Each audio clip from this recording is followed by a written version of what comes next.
In the last two classes, we have been discussing the two important themes from the beginning of the seventh canto. How Lord Kshirodakshaya Vishnu maintains the entire universe. So what do you mean by maintenance? How does he maintain? Why sometimes the devatas are ruling the heaven, sometimes the asuras come into power, sometimes the rakshasas come into power? What is the reason behind it? Is Lord is partial or impartial? Why we see that Lord is helping the devatas? Why don't we see Lord is helping the asuras? Why we see Lord killing the asuras? Such kind of things can come in the minds of inquisitive person. So all such questions, a similar question but asked in two different ways. One person asked, we see that the Lord is assisting Indra and killing the asuras. Other question is that even the Shishupal Dantavakra are so envious, they are killing the Lord, but Lord so merciful that Lord has given them liberation. How merciful the Lord is, how impartial the Lord is. The yogis are working very hard, going through a lot of difficulties, tapasya, this and that thing, and at the end they may get Sahyajya Mukti. But asuras are getting easily just by being killed by the Lord. How merciful the Lord is, who don't deserve what they are getting the highest thing. So is the Lord is partial or impartial? So for Sukadeva Goswami's Parikshit Maharaj's question, Sukadeva Goswami explained that Lord is not partial but is impartial. He is assisting the Devatas, Asuras, Rakshasas, but we may not be able to see Lord's assistance to Asuras and Devatas. Just by the mere fact that sometimes the Asuras also become victorious, the Rakshasas also become victorious, that means Lord is assisting them, helping them. So like that we have to understand. The second thing is that not only the Asuras are getting the highest benefit, anyone will get benefit. Even the devotees also get the same benefit, but in a better way. Don't think that Asuras only being killed by the Lord getting liberation. If the devotees are worshipping the Supreme Lord, they get much superior benefit. So like that, in any case, but who will get? Not that every Asura will get the benefit. Only those few Asuras, even though expressing the enmity, but only if they are completely absorbed in the Supreme Lord 24/7. By the way, expression of envy is different, and expressing envy with complete absorption is different. That's why Vena, who was also expressing enmity, and Shishupala also expressing enmity. Shishupala got liberation, but not Vena. The reason is Shishupala is completely absorbed in Lord out of fear that Lord is going to kill him.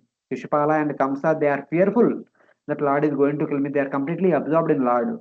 But in the case of Vena, he did not have that kind of fear. He was envious of the Lord only when there is circumstance, when there is opportunity, not always. And he was not so much absorbed in Lord Vishnu. That's why not that every asura will get such kind of destiny. Only very few will get that kind of destination. So very few the examples are also given. So where were that examples? Maybe in the previous verse. Who are all the different asuras got that benefit? Yes, see. Shishupala, Dantavakra and Pauraka achieved Sarupya. Other enemies achieved Sahyajya. Other asuras who are killed by Lord Krishna, that Vrindavan asuras and all, some of them got Sahyajya, Salukya or other goals. But not that every asura got such kind of destination. Sometimes some asuras may be wandering here only in spite of being killed by the Lord. Unless until there is absorption, they will not get. If somebody has the same absorption in a positive way, if a asura with absorption on the Lord will have that Sahyajya destiny and Sarupya destiny, then what to speak of a devotee? If a devotee has this absorption like that, what kind of destiny they will get? Can you understand?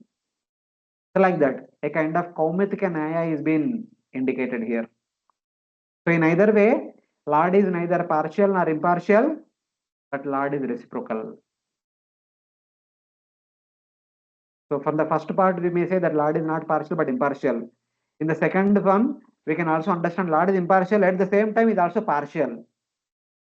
So we cannot say that a devotee is also absorbed on the Lord and Asura is also absorbed on the Lord, both should get same destiny, not like that. Though Asura is absorbed on the Lord, but Asura, what he gets is also as a limit. What devotee gets is limitless. So there Lord is partial. So in a way, in conclusion, Lord is neither partial nor impartial, but Lord is reciprocal. What we deserve, accordingly Lord will give us. That is the final conclusion of this section. So in order to explain how the Lord is reciprocal, there is a story narrated. The rest of the canto, at least for the rest 9.5 chapters, it's all about the story. Through the story, we can understand how Lord is reciprocal, how Lord is reciprocating with Hiranyakashipu, how Lord is reciprocating with Prahlad out of their absorption. Both are absorbed in the Lord. Hiranyakashipu is also absorbed in the Lord in order to kill the Lord from the very beginning, and Prahlad is also absorbed in the Lord in order to serve the Lord. How did the Lord reciprocate with them is what we can understand from the Canto 7. And today we will discuss. Because the last two classes, the section was philosophical, we discussed very slowly. And from today onwards, we will discuss little fast because now it is the narration. Of course, in between the philosophy again will come, that time we'll go slowly, etc. So last week we stopped with verse number 33, I suppose. So wherein Narada is kind of concluding, saying that, yeah, my dear Yudhishthir, your two cousins Shishupala and Dantavakra, the sons of your two maternal aunts. So Shishupala is the son of Shrutadeva, Shrutashrava, and Dantavakra was the son of Shrutadeva. These both are the younger sisters of Kunti Maharani only. All of them are sisters only. Were formerly associates of Lord Vishnu, but because they were cursed by Brahmanas, they fell from Vaikuntha to this material world. Having concluded the topic of the Pata Bhava, the cause of Shishupala's hatred of Krishna is now explained. So till now, how? By being absorbed in different mellows, what kind of destiny they will get, that has been indicated in the previous section. Now, why Shishupala was envious of Lord Krishna? What was the reason?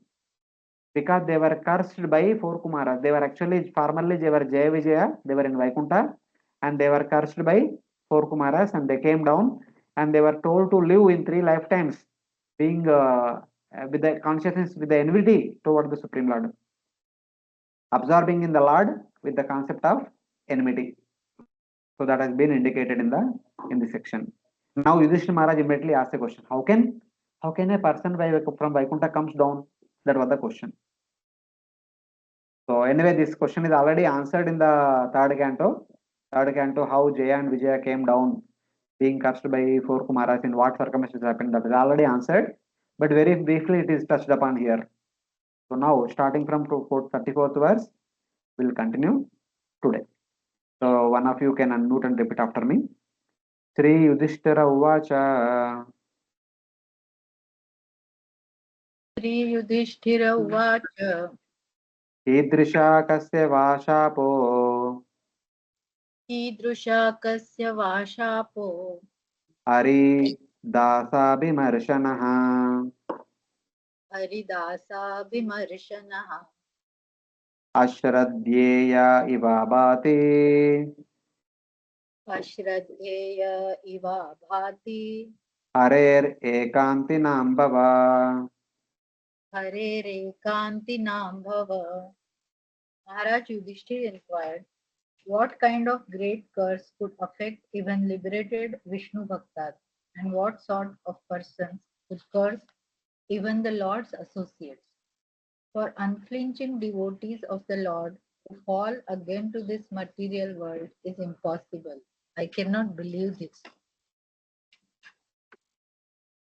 So Yudhishthira Maharaj is asking, what kind of curse and whose curse could affect the two servants of Lord Vishnu? Haridas अभिमर्शना, Haridas के ऊपर किसका कर्ज लगा होगा?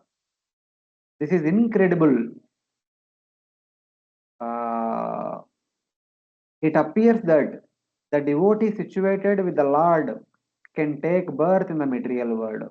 How? Even the devotees who are staying in Vaikuntha can also come down and take birth among us. It cannot be believed that they could be cursed. It is impossible. I can't understand. Can you please tell? Then he further goes expanding that question. He says, देहेन्द्रियासु हाहीनानां देहेन्द्रियाहानिनां वैकुण्ठापुरवासिनां वैकुण्ठपुरवासिनां देहसम्बन्धं देहसम्बन्धसम्बन्धम् एतद् आख्यातुमर्हसि. एतत् आख्यातमर्हसि. Translation: The bodies of the inhabitants of Vaikuntha are completely spiritual, having nothing to do with the material body. Senses of life here. Therefore, explain.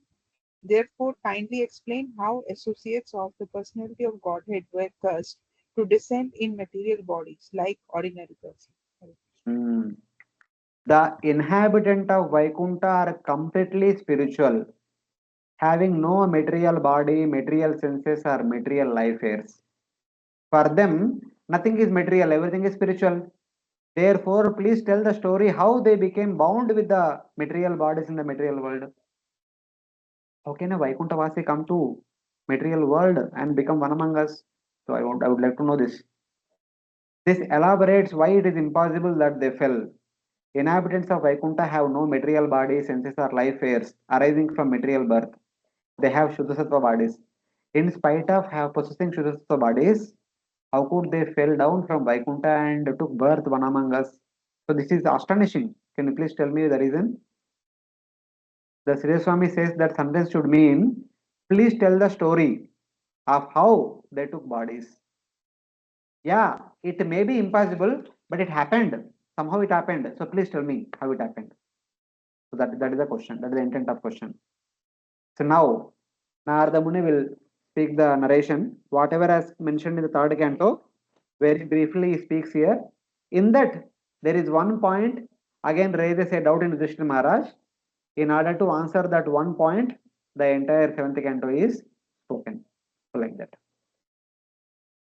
Sri Narada Uvacha श्रीनारद उवाच Ekada Brahmana Putra एकदा ब्रह्मणा पुत्रा Vishnulokam Yadruchaya विष्णुलोकं यदृच्छया Sanandanadayo Jagmuhu सनन्दनादयो जग्मुष Charanto Bhuvanatrayam. चरन्तो भुवनत्रयम्. The great Saint Narada said, once upon a time, when the four sons of Lord Brahma, named Sanak, Sanandan, Sanatan, and Sanat Kumar, were wandering throughout the three worlds, they came by chance to Vishnulok. Hmm. So the four Kumaras, the four sons of Brahma, once they were wandering here and there, they also came to Vaikuntha. This is same repetition of third canto. What was there in the third canto? It comes up. Now they came to Vishnu Loka. Then what happened? Panchashadya Narabda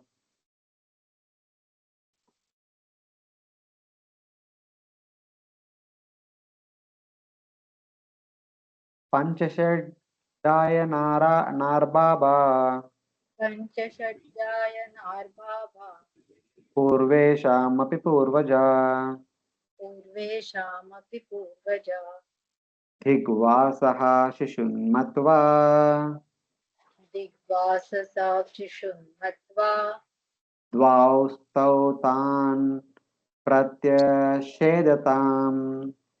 द्वास्तौ तान् प्रत्यषेधताम्. Although these four great sages were older than Brahma's other sons like Marichi, they appeared like small naked children, only 5 or 6 years old. When Jaya and Vijaya saw them trying to enter Vaikuntha Loka, these two gatekeepers, thinking them ordinary children, forbade them to enter. So Pancha shed Hayana Arbabha. So Ayana means I mean age. 5 to 6 year age old children. Although these four great sages were older than Brahma's other sons like Marichi, they appeared like small naked children, only 5 or 6 years old. So the two gatekeeper Jaya Vijaya, thinking them ordinary children, forbade them to enter. So Vaikuntha means everyone was nicely dressed. Suddenly the four kids came and without clothes and they're entering without asking. So what is it? Stop, don't go. Something like that. So, but who are these Kumaras? Though they are appearing like 5, 6 years old, though they may not be wearing clothes, but they are elder than Marichi and other great sages. First of all, Brahma begot the four Kumaras. After the four Kumaras only, the 11 Rudras were born then the 10 Manasaputras, including the Marichi, Atri, Pulaha, Kratu, Narada, and all were born. So in all conditions, so Brahma's eldest sons are the 4 Kumaras. So it's like that. Had the beauty of the 5 or 6 years old children, but were older than Marichi and others. The gatekeepers considered them naked bodies, naked babies. So whatever is the lifespan of Brahma till now 50 years, that is the lifespan of 4 Kumaras. 4 Kumaras also living along with Brahma for the last 50 years. They cannot be considered as ordinary people. Their lifespan is also as long as that of Lord Brahma. But they are happy.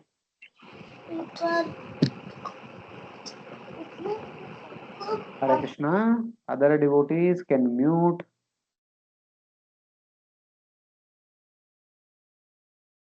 Yeah. So they stopped these 4 Kumaras whom they thought that a small kids without clothes they are entering. Then what happened? Ashapan kupita evam अशपन् कुपिता एवम् युवाम vasam na charhata युवां वासं न चार्हता rajastamobhyam rahite रजस्तमोभ्यां रहिते padamule madudvishah पादमूले मधुद्विषः पापिष्टाम आसुरीं योनिं पापिष्ठाम् आसुरीं योनिं बालिशौ यातमाश्वता. बालिशो यातम् आश्वतः. Thus, translation. Thus checked by the doorkeepers Jay and Vijay, Sanandan and the other great sages very angrily cursed them. You two foolish doorkeepers, they said, being agitated by the material qualities of passion and ignorance, you are unfit to live at the shelter of Madhudvisha's lotus feet, which are free from such modes. It would be better for you to go immediately to the material world and take your birth in a family of most sinful asuras. The 4 sages angrily cursed them. Oh fools, you are unfit to live at the shelter of Lord's lotus feet. That means Vaikunta. Lord's lotus feet means Vaikunta, where the Lord's lotus feet are walking. So you two are unfit to live in Vaikunta, which is free from tamas and rajas. The Vaikunta is made up of Shuddha Sattva. There is no contamination of rajas and tamas. Go immediately and take birth in the family of most sinful demons. So the qualities which you are exhibiting right now are similar to that of the Asuras. So it is better for you to stay in the Asura community than staying in Vaikunta, which is not a fitting place for you. So simply they are cursed. So then, evam shaptau swabhavanat एवं सप्तो स्वभावना patantau tau krupalubhi पतन्तो तौ कृपालुभिः proktau punarjanmabirvam प्रोक्तो पुनर्जन्म अभिर्वं tribirlokaya kalpatam. त्रिभिर्लोकाय कल्पतम्. Translation.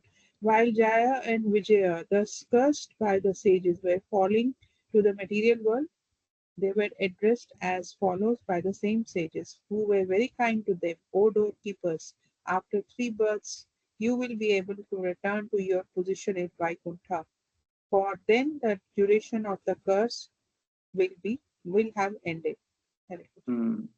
So even though they cursed later on, Jaya-Vijaya fell flat at the feet and then begged forgiveness. So being compassionate, they said that no problem. May you take birth as Asuras for 3 lifetimes. After that, may you come back and restate your original position.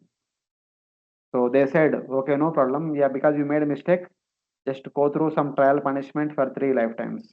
So like that. You will be able to attain Vaikuntha after 3 births.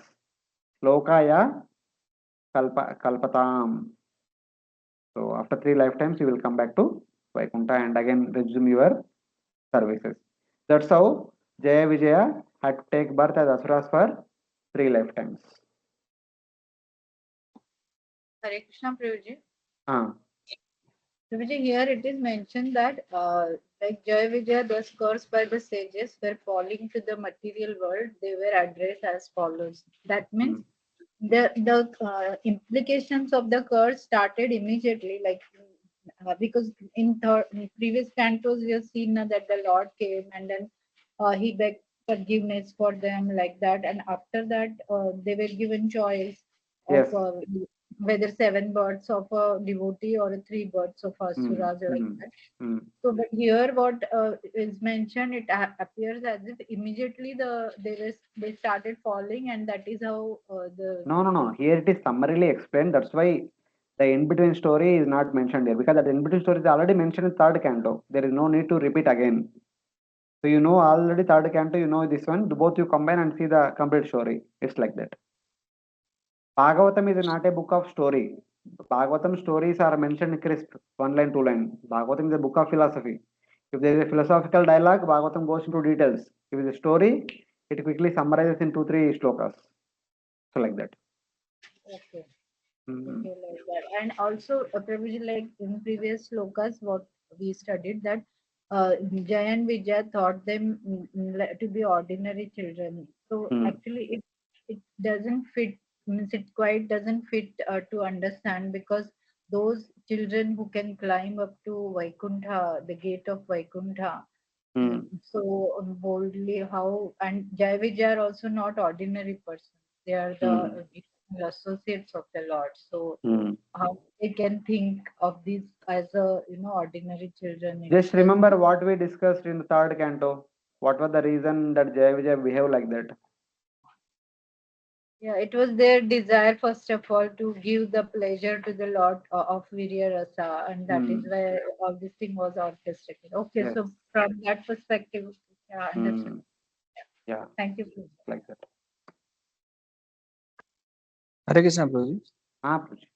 Prabhuji, actually, in Bhagavatam, it is I have not heard that the 7 birth here given for this non-devotee and 3 for devotee. Means where this concept come?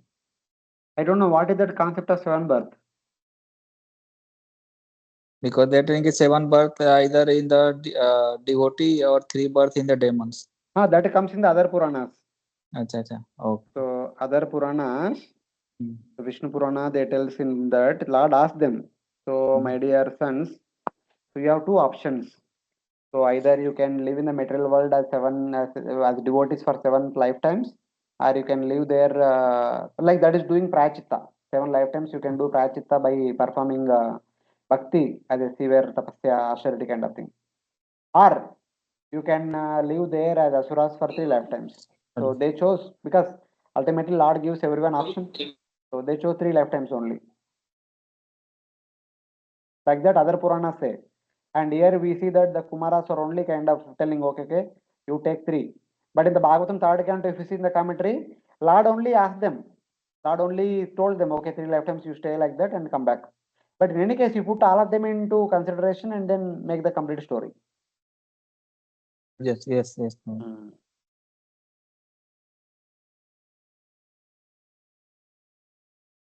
In any case, even when a living entity goes to Naraka, Yamaraj says, hey, my dear Jiva, you have done this much percentage punya, this much percentage papa.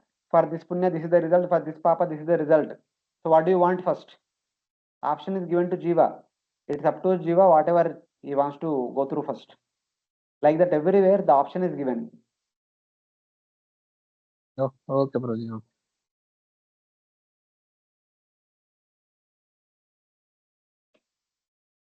Other devotees are able to follow? Hare Krishna? Yes, Prabhuji. Yes, Yeah.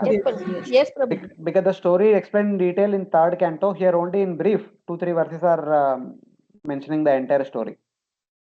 So in between we have to fill from other parts of the Bhagavatam or other books, other literatures to make the complete story. So next, so 3 lifetimes they are supposed to be born as asuras. So what are the 3 lifetimes? How are they were born? Is mentioned in the next till 47th verse. Yajñate taudite putrau Chidnyate taudite putrau दैत्यदानववन्दितौ दैत्यदानववन्दितौ हिरण्यकशिपुर्ज्येष्ठो हिरण्यकशिपुर्ज्येष्ठो हिरण्याक्षोऽनुज तथा हिरण्याक्षो नुजस्ततः. These two associates of the Lord, Jay and Vijay, later descended to the material world, taking birth as the two sons of Diti, Hiranyakashipu being the elder and Hiranyaksha the younger. They were very much respected by the Daityas and Danavas, demoniac species. Obviously, because they are the leaders. The leader is always worshipped by the followers. And first time they were born as the twin sons of Diti, Hiranyaksha and Hiranyakashipu, or Hiranyakashipu and Hiranyaksha. So how are they delivered in that birth? Hato Hiranyakashipur Harina. अतो हिरण्यकशिपुर्हरिणा Sorry. Hato Hiranyakashipur हतो हिरण्यकशिपुर् Harina Simharupina हरिणा सिंहरूपिणा Hiranyakshodarodare हिरण्याक्षोधरोद्धारे Vibrata Shaukaram Vapu बिभ्रता शौकरं Vapu Hiranyakashipu Putram हिरण्यकशिपुपुत्रं Prahaladam Keshava Priyam प्रह्लादं केशवप्रियं Jigmamshur Akanornana जिघांसूरकरों नाना Yatana Mrutyuhetave. यातना मृत्युहेतवे. Appearing as a Narsimhadeva, the Supreme Personality of Godhead, Shri Hari killed Hiranyakashipu. When the Lord delivered the planet Earth, which had fallen in the Garbhodak ocean, Hiranyaksha tried to hinder him, and then the Lord, as Varaha, killed Hiranyaksha. Desiring to kill the son Prahlada, who was a great devotee of Lord Vishnu, Hiranyakashipu tortured him in many ways. See now, the theme is like this. Jaya-Vijaya appeared as Hiranyaksha, Hiranyakashipu as the two sons of Diti, and Lord killed them. The next question is, why did Lord kill them? What was the reason? For Hiranyaksha, Lord appearing as Varaha killed him because Lord was lifting the Bhumandala, and Hiranyaksha came and trying to stop Lord Varaha, saying that, hey, earth mera, how can you steal it away? You fight with me. Hiranyaksha actually challenged Lord Varaha. For Lord Varaha to lift the earth and keep it in our proper position to give security to all the living entities, Hiranyaksha has to be killed. If we don't kill Hiranyaksha, he cannot keep earth properly. So Lord has to kill him. Similarly, why did he kill Hiranyakashipu? Lord killed Hiranyakashipu because Hiranyakashipu wanted to kill Prahlad, who was a great devotee of Lord Vishnu. Hiranyakashipu was torturing Prahlad left and right because one of his devotee getting tortured by his father, even though he is father of my devotee, but Lord killed him. The reason was Hiranyakashipu was torturing Prahlada. That was the hetu. And the last verse of this chapter takes this as a clue. Yudhishthira Maharaj asks, how can this be done? Even though a son may be so cruel, so envious, but still the father never want to kill the son. Father may give punishment to the extent of boycotting the son from the kingdom, or maybe giving some small punishment. But no father in this world, even though son may be envious, never dare to kill the son. But here the case is different. Prahlada is a great devotee and very obedient to his father. In spite of the son being so obedient, how could a father want to torture his son? That is the question asked by Yudhishthira Maharaj in the last verse. The answer to that is the rest of the canto. This is the clue for that question. And that's how the entire the canto unfolds. Otherwise, the original question of Yudhishthira Maharaj is all about Shishupal Dantavakra only. Shishupala was Dantavakra were enemies, were Lord delivered them. Anyway, that will be, and the second question was, how could Jaya-Vijaya fell down? That is also answered because they stopped for Kumara, they cursed and they became 3 times Asuras. But because of this point, this one point, even though Prahlada is the obedient son, is a great devotee of Lord Vishnu, why Hiranyakashipu tortured and tried to kill him in different ways? How can a father do that? Father will never do. We saw fathers like Yudhishthira Maharaj as wide examples. One example from Bhagavatam, we have Anga. Even though Vena was so much, Anga tried to correct him. Eventually, he only fed up and went into the forest. And some other cases in the Bharata Vamsha only, when Bharat Maharaj had three sons who were not qualified to become kings, Bharat Maharaj abandoned them into the forest. And he adopted Bharadwaja, and Bharadwaja became the next king. And his own stepfather, in the sense, the Dhritarashtra, even though Dhritarashtra's sons are evil, and sometimes he tried to correct the Duryodhana, but many times he follows only son. In spite of knowing son is bad, but he never harmed his son. He never wanted to kill or torture his son.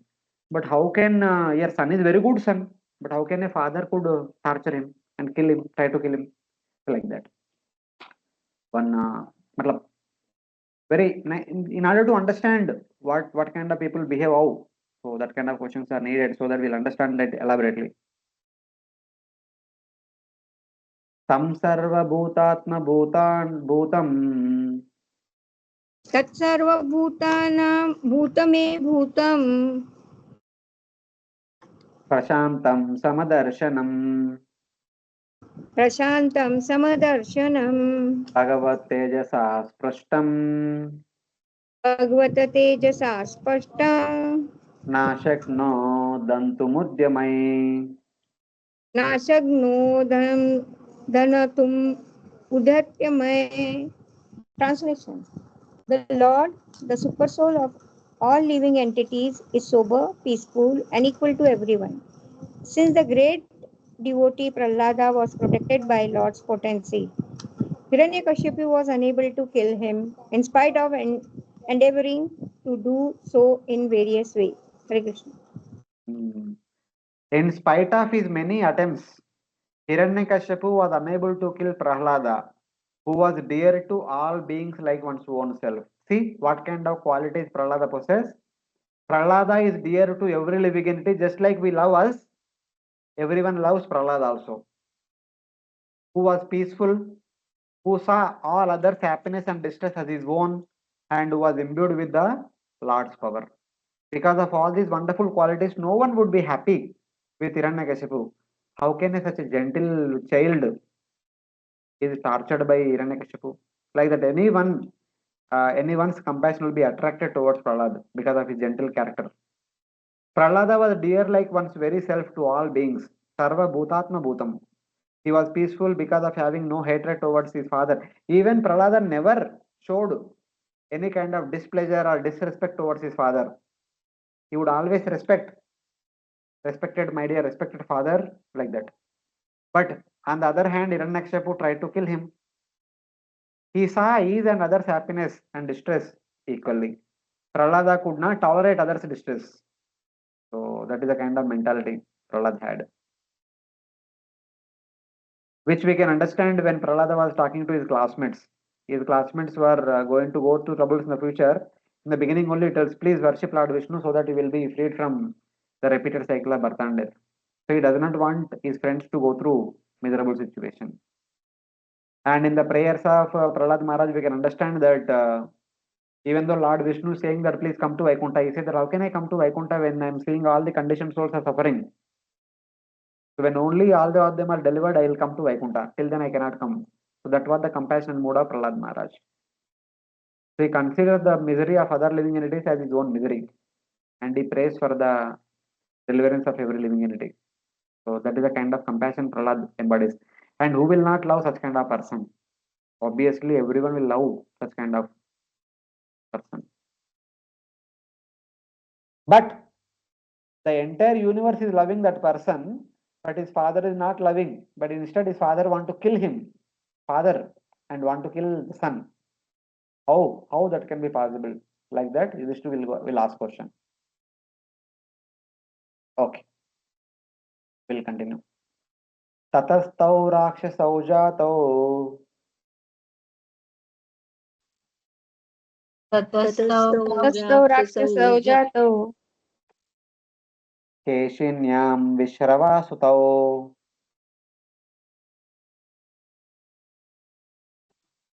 केशिन्यां विश्रवासुतौ. Mataji, you continue, please. Okay. Ravan कुम्भकर्णश्च रावणः कुम्भकर्णश्च सर्वलोकोपतापनौ सर्वलोकोपतापनो. Thereafter, the same Jaya and Vijay, the two doorkeepers of Lord Vishnu, took birth as Ravana and Kumbhakarna, begotten by Vishrava in the womb of Keshini. They were extremely troublesome to all the people of the universe. Hmm. So this was the first time they appeared as the son of Diti and Kashyapa. In the next birth, they appeared as Rakshasas, as the sons of a Brahmana Vishwava and his wife Keshini. Keshini is coming from the Rakshasa community, so her sons will be known as Rakshasas. So who were they? Ravana and Kumbhakarna, and they again afflicted the entire universe so much. So the reason for killing Ravana and Kumbhakarna is they afflicting the whole world. This is the first reason. Second reason, they kidnapped Mother Sita also, but whatever it is. Tatrapi Ragavo Bhutva Tatrapi Raghavo Bhutva Nyahanna Chapamuktaye Nyahanachapamuktaye Ramaviryam Shroshasi Tvam Ramaviryam Shroshasi Tvam Markandeya Mukat Prabho. Markandeya Mukhat Prabho. Narad Muni continued, My dear king, just to relieve Jaya and Vijaya of the Brahmana's curse, Lord Ramchandra appeared in order to kill Ravana and Kumbhakarna. It will be better for you to hear narrations about Lord Ramachandra's activities from Markandeya. Yeah. O king, to relieve Jaya and Vijaya of the curse, Lord Ramachandra appeared and killed Ravana and Kumbhakarna. You will hear of Ramachandra's activities from Markandeya. You see, right now Rajasvi Yajna is going on, and Narada is speaking to Yudhishthira Maharaj, and Narada is telling what is going to happen in the future. In the future, when you go to Vanavas, in the Vanavas, Markandeya Rishi will come and tell about Lord Ramachandra. Why and how Lord Ramachandra killed Ravana and Kumbhakarna. Anyone remembers when Markandeya Rishi spoke this pastime to Pandavas? In what context he spoke this to Pandavas?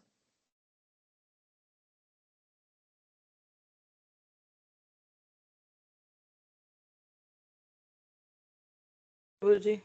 हाँ, no? No, Mahabharat Prabhuji. कभी सुना नहीं, कभी देखा नहीं, कभी पढ़ा नहीं.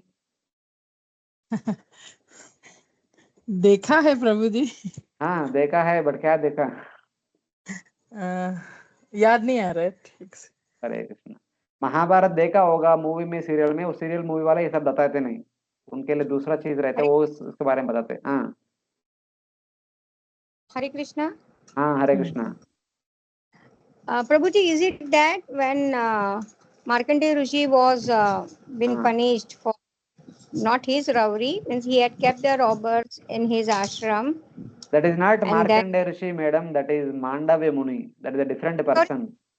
sorry, Hare Krishna, sir. And the one who punished is not Yudhishthira Maharaj, somebody else. That was connected to some other person. That is connected to Yamaraj. That has nothing to do with Pandavas. Prabhuji, I think they when the Bhima went to this Yaksh for killing, that time the Markandeya Muni has met him. Why that time Markandeya Muni came and met them? Actually, the because actually this Yaksha has sometimes he urinate most probably on that him, and then he curse him ki one day one human will come or devastate all these Yaksha, Kubera. So that time must be he had met him. Yeah. You know one story little bit, and you know Atha, you are connecting to some other story. I Hare must Krishna. probably like. Super, super. This is called connecting unknown things. No, no. Anybody else? No, Prabhuji, you only tell. You are the master of Mahabharata. Bharat भूमि तो होइला जन्मजार जन्म सार्थक करो करो परोपकार. Those who are born in Bharata Bhumi are expected to read Mahabharata, Ramayana and Bhagavatam. Hare Krishna. Super. While studying, while reading so many other things, we never had time to read Mahabharata and Ramayana. Is there any common thing between the Pandavas and Lord Rama in both the pastimes? Is there any common pastime? The same thing happened to Both are in the Rama and also Pandavas also. What happened to both are Mother in Sita? Same thing happened to Draupadi also at one point of time. When both of them in Vanavas only. What happened to Mother Sita in the Vanavas? Same thing happened to Draupadi when they were in Vanavas. Just think about it.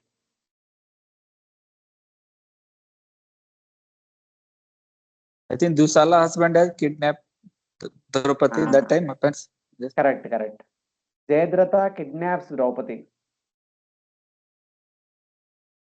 Just like Ravana kidnapped Mother Sita. So after that, when Pandavas go and defeat Jayadratha and rescue Draupadi, when they come back, that time in the ashram, Markandeya Rishi was also there. Then Yudhishthira Maharaj asks, so my dear sage, why we are going through so many troubles? We have, for no reason, we have lost our kingdom and we are wandering in the forest and we are not able to live happily in the forest. And our wife has been kidnapped by these kings. They, in spite of having so many facilities, and they are eyeing upon us. What is this? Like that he asks. Then Markandeya Rishi says, hey, my dear son, please don't think too much about yourself. What you have got is nothing in comparison to what Lord Rama got. You are coming to Vanavas, there is some involvement of you because you played gambling match. But Lord Rama coming to Vanavas, nothing on right Lord Rama's side. The father told something to his stepmother and he had come to forest. Why he had to come? Why he had to follow the instruction of father? Father gave out of some immaturity to his mother some word. Compared to that, yours is nothing. And Ravana kidnapped Mother Sita and searching after Mother Sita, Lord Rama had to search here and there for one full year. And compared to that, aapka kya? Draupadi was kidnapped and you immediately came to know, immediately went and defeated him and brought back. It's just 1 hour thing. Within 1 hour, you got your wife back. But Lord Rama, he had to cry for 1 long year. उससे compare करेगा तो आपका क्या आपका कुछ है ही नहीं.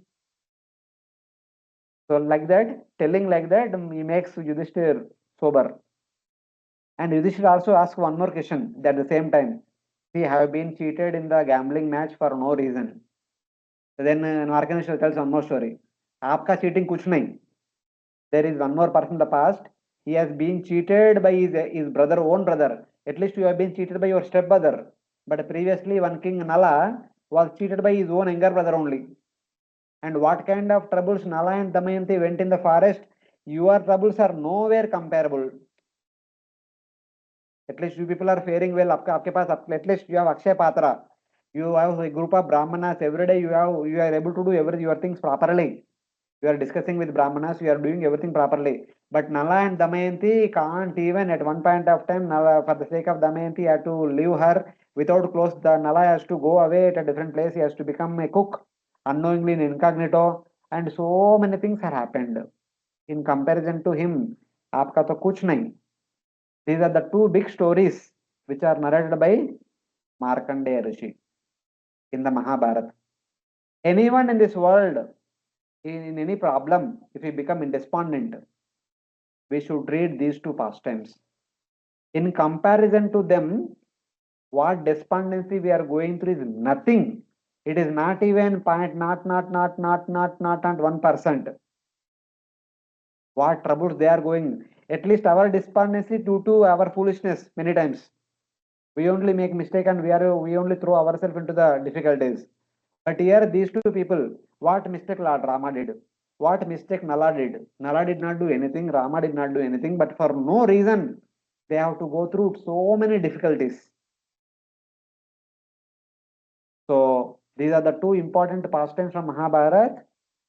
How to tackle with stress, how to tackle with despondency, how to tackle with the difficulties, how to tackle with hopelessness. Like that. They are very nice stories. If you read, na, none of these movie industry movies are nowhere come too close to them. Of course, Ramayana is known to everyone, but Nala story you read, so fascinating story, so fascinating story. None of the thriller movies are nowhere compared to this story. Of course, the story goes slowly, but it is very wonderful story.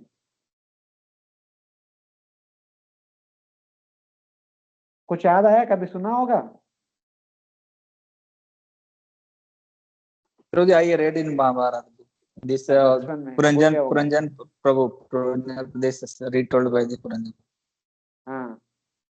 This Nala and That Ramya also and will this be story. like cut short only. You need to read Yes. verse by verse translation. You get full details.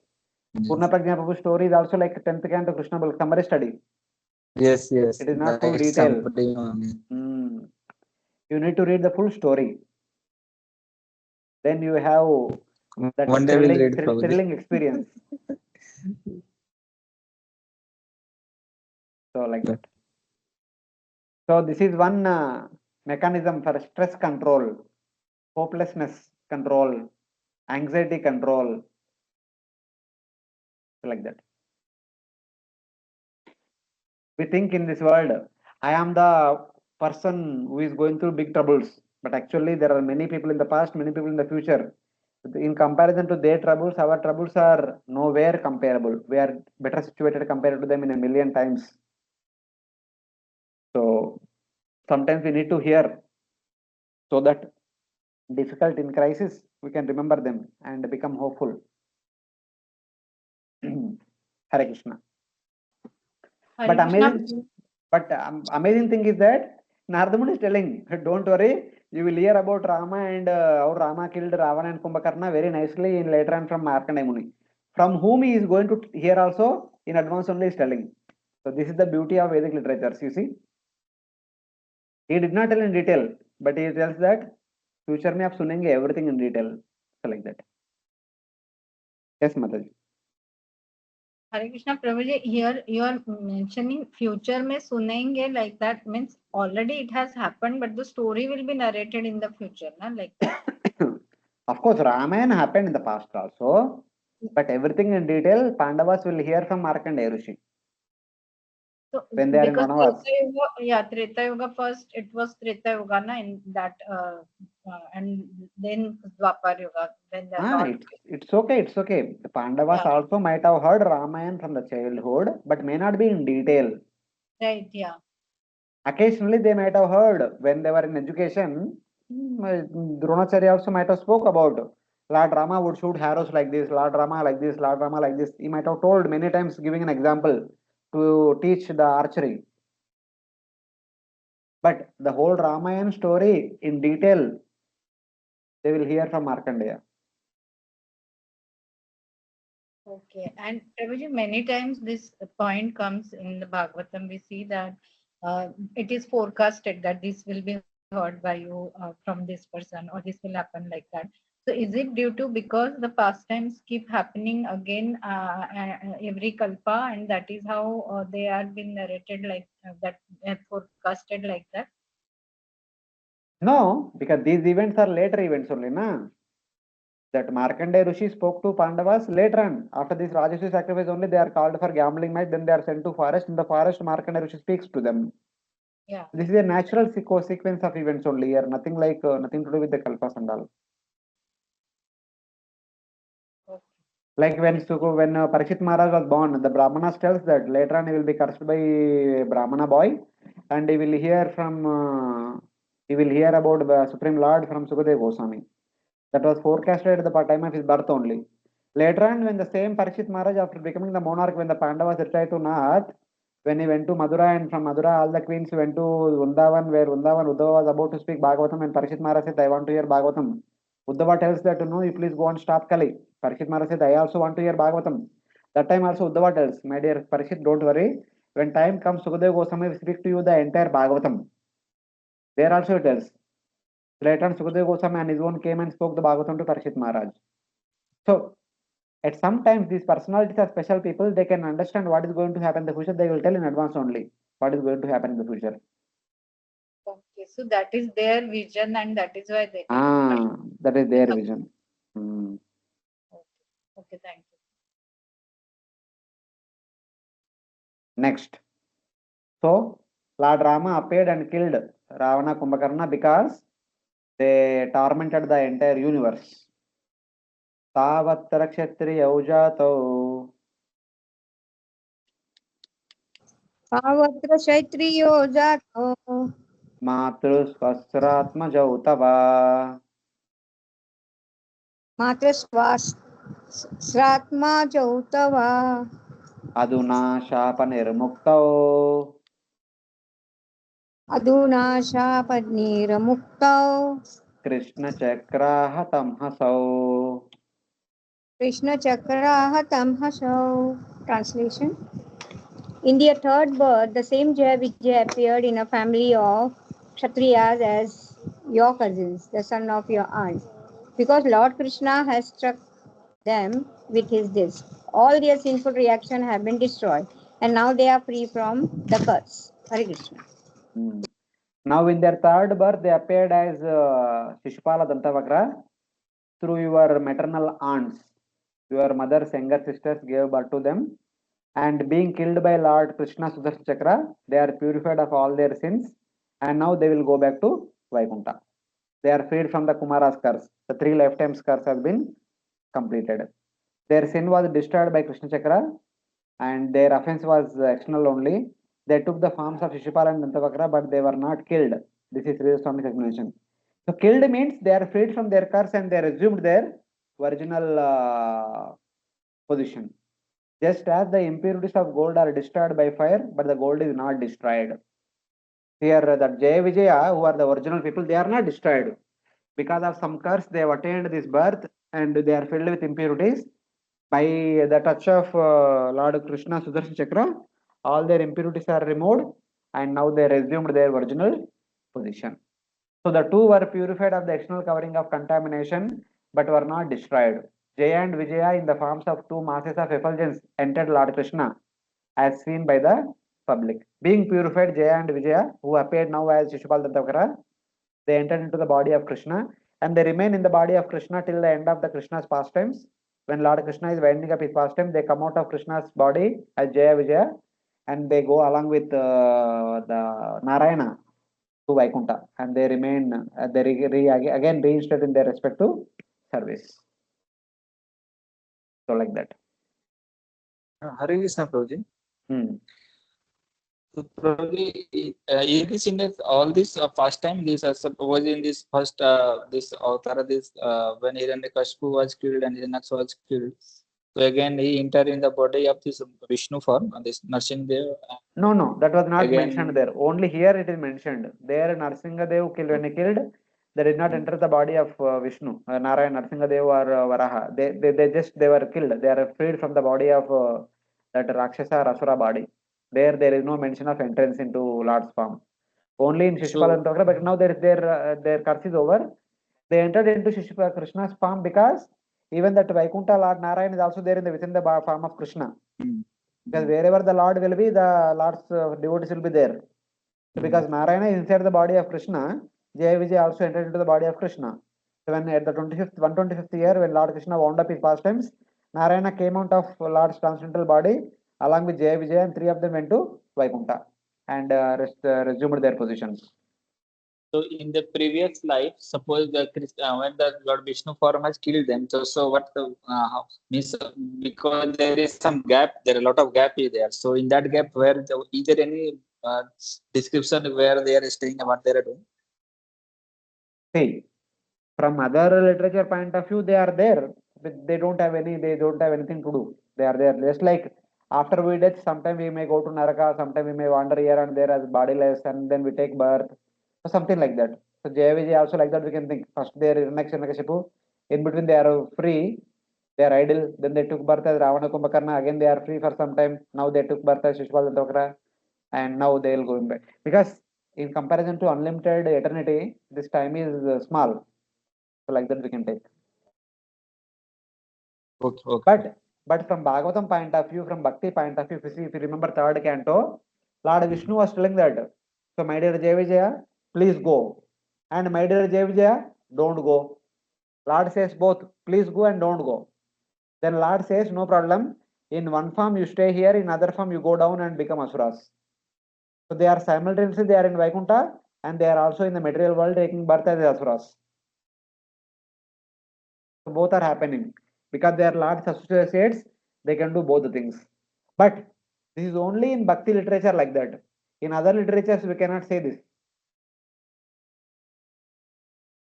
In Yes, other yes, literatures we have like to follow normal black and white analogy, black and white explanation. mm, So how can you say that they are there also, here also? No, no. They should be one place. So for other literature like Ramayana, Mahabharata and all, we should say, okay, they are only here. They are not there in Vaikuntha. They fell from Vaikuntha, they are here only. mm. Because there the mood is different, the purpose is different. So like that. Yes, And bro. even in Okay. Bhakti literature, we say that the same Jaya-Vijaya again came now as what are their names? Mayapur. Yeah. Jagai उनका नाम Madai. हाँ Jagai जगह Mother. मदय आया और बाद में जो भी अवतार आएगा विल पुट देम दैट जगह Vijay there in every past time so what do you mean why are they coming again like this that is all taking part in the lord's past times good way or bad way but they also take part in the lord's past times whenever lord appears so that way also we can see this is from bhakti literature point of view. Okay, bro. Thank you. Because when Lord comes here to perform pastimes, his devotees also will come, will accompany him always. Like Lord Krishna tells Arjuna, Bahuni Janmani Vetitani Janmani Tavat Arjuna, Aham Veta Sarvani Nattam Veta Parantapa. You and me appeared many times. I remember all of them, you don't remember. Even we also don't know. In other births, how did Arjuna come? We also don't know. As of now, we also don't know all those things. But Lord knows in every pastime, Arjuna is accompanying the Lord in different roles. What were those roles? We don't know as of now. But Lord knows. Like that, Jaya-Vijaya were also accompanying the Lord in every pastime, but in which roles we don't know. They are continuously happening.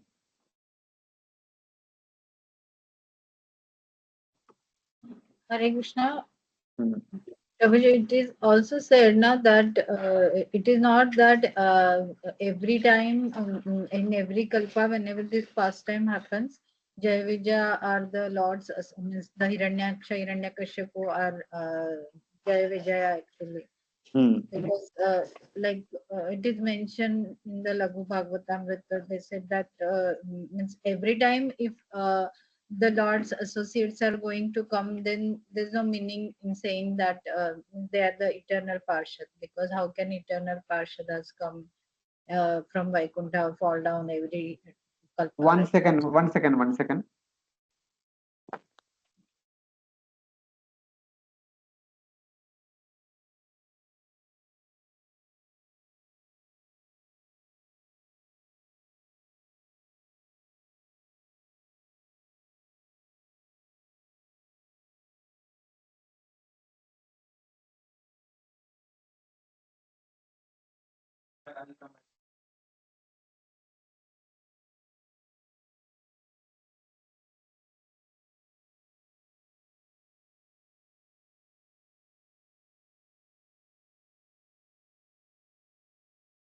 Yes, Mataji, go ahead.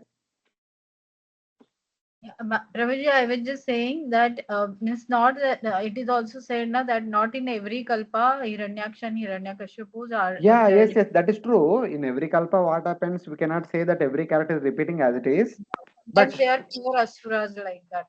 in this kalpa, what's happening, that much we know. What happens in the other times, we don't know. But because when Shastra says that every kalpa, once in every kalpa, the Lord appears, then we say that, oh, okay, then Lord pastimes are similar, are same. If the pastime is similar, the people are same. So, in order to explain that, such kind of explanations are given. What exactly happens, we also don't know. But certainly, Lord will appear in every kalpa once to do the pastime. But that time, who are the associates? Maybe same, maybe may not be same, or different people. It can be different people also get the opportunity to play that roles. That is also fine. But at least in the current kalpa, when Lord is appearing in different avatars, so Lord's associates also take part in those pastimes in different roles. And we may not know all those roles in each avatara. Who is the role of this person, that we may not know. Only Lord knows. So that is the point. Okay, yeah, it makes quite sense, because every time if the same pastime is going to happen with the same crew members, then there's no variation. No, why Lord will do But anyway, we don't remember anything by the time, whether variation is there or not. Even if we are there at that time, we not. We what we did in the previous life only we don't remember. Even if the Yeah. past time repeats again and again, we don't remember anyway. Right. Thank you. So like that. Okay, no problem. We'll move on. Vairānubandha tīvrena.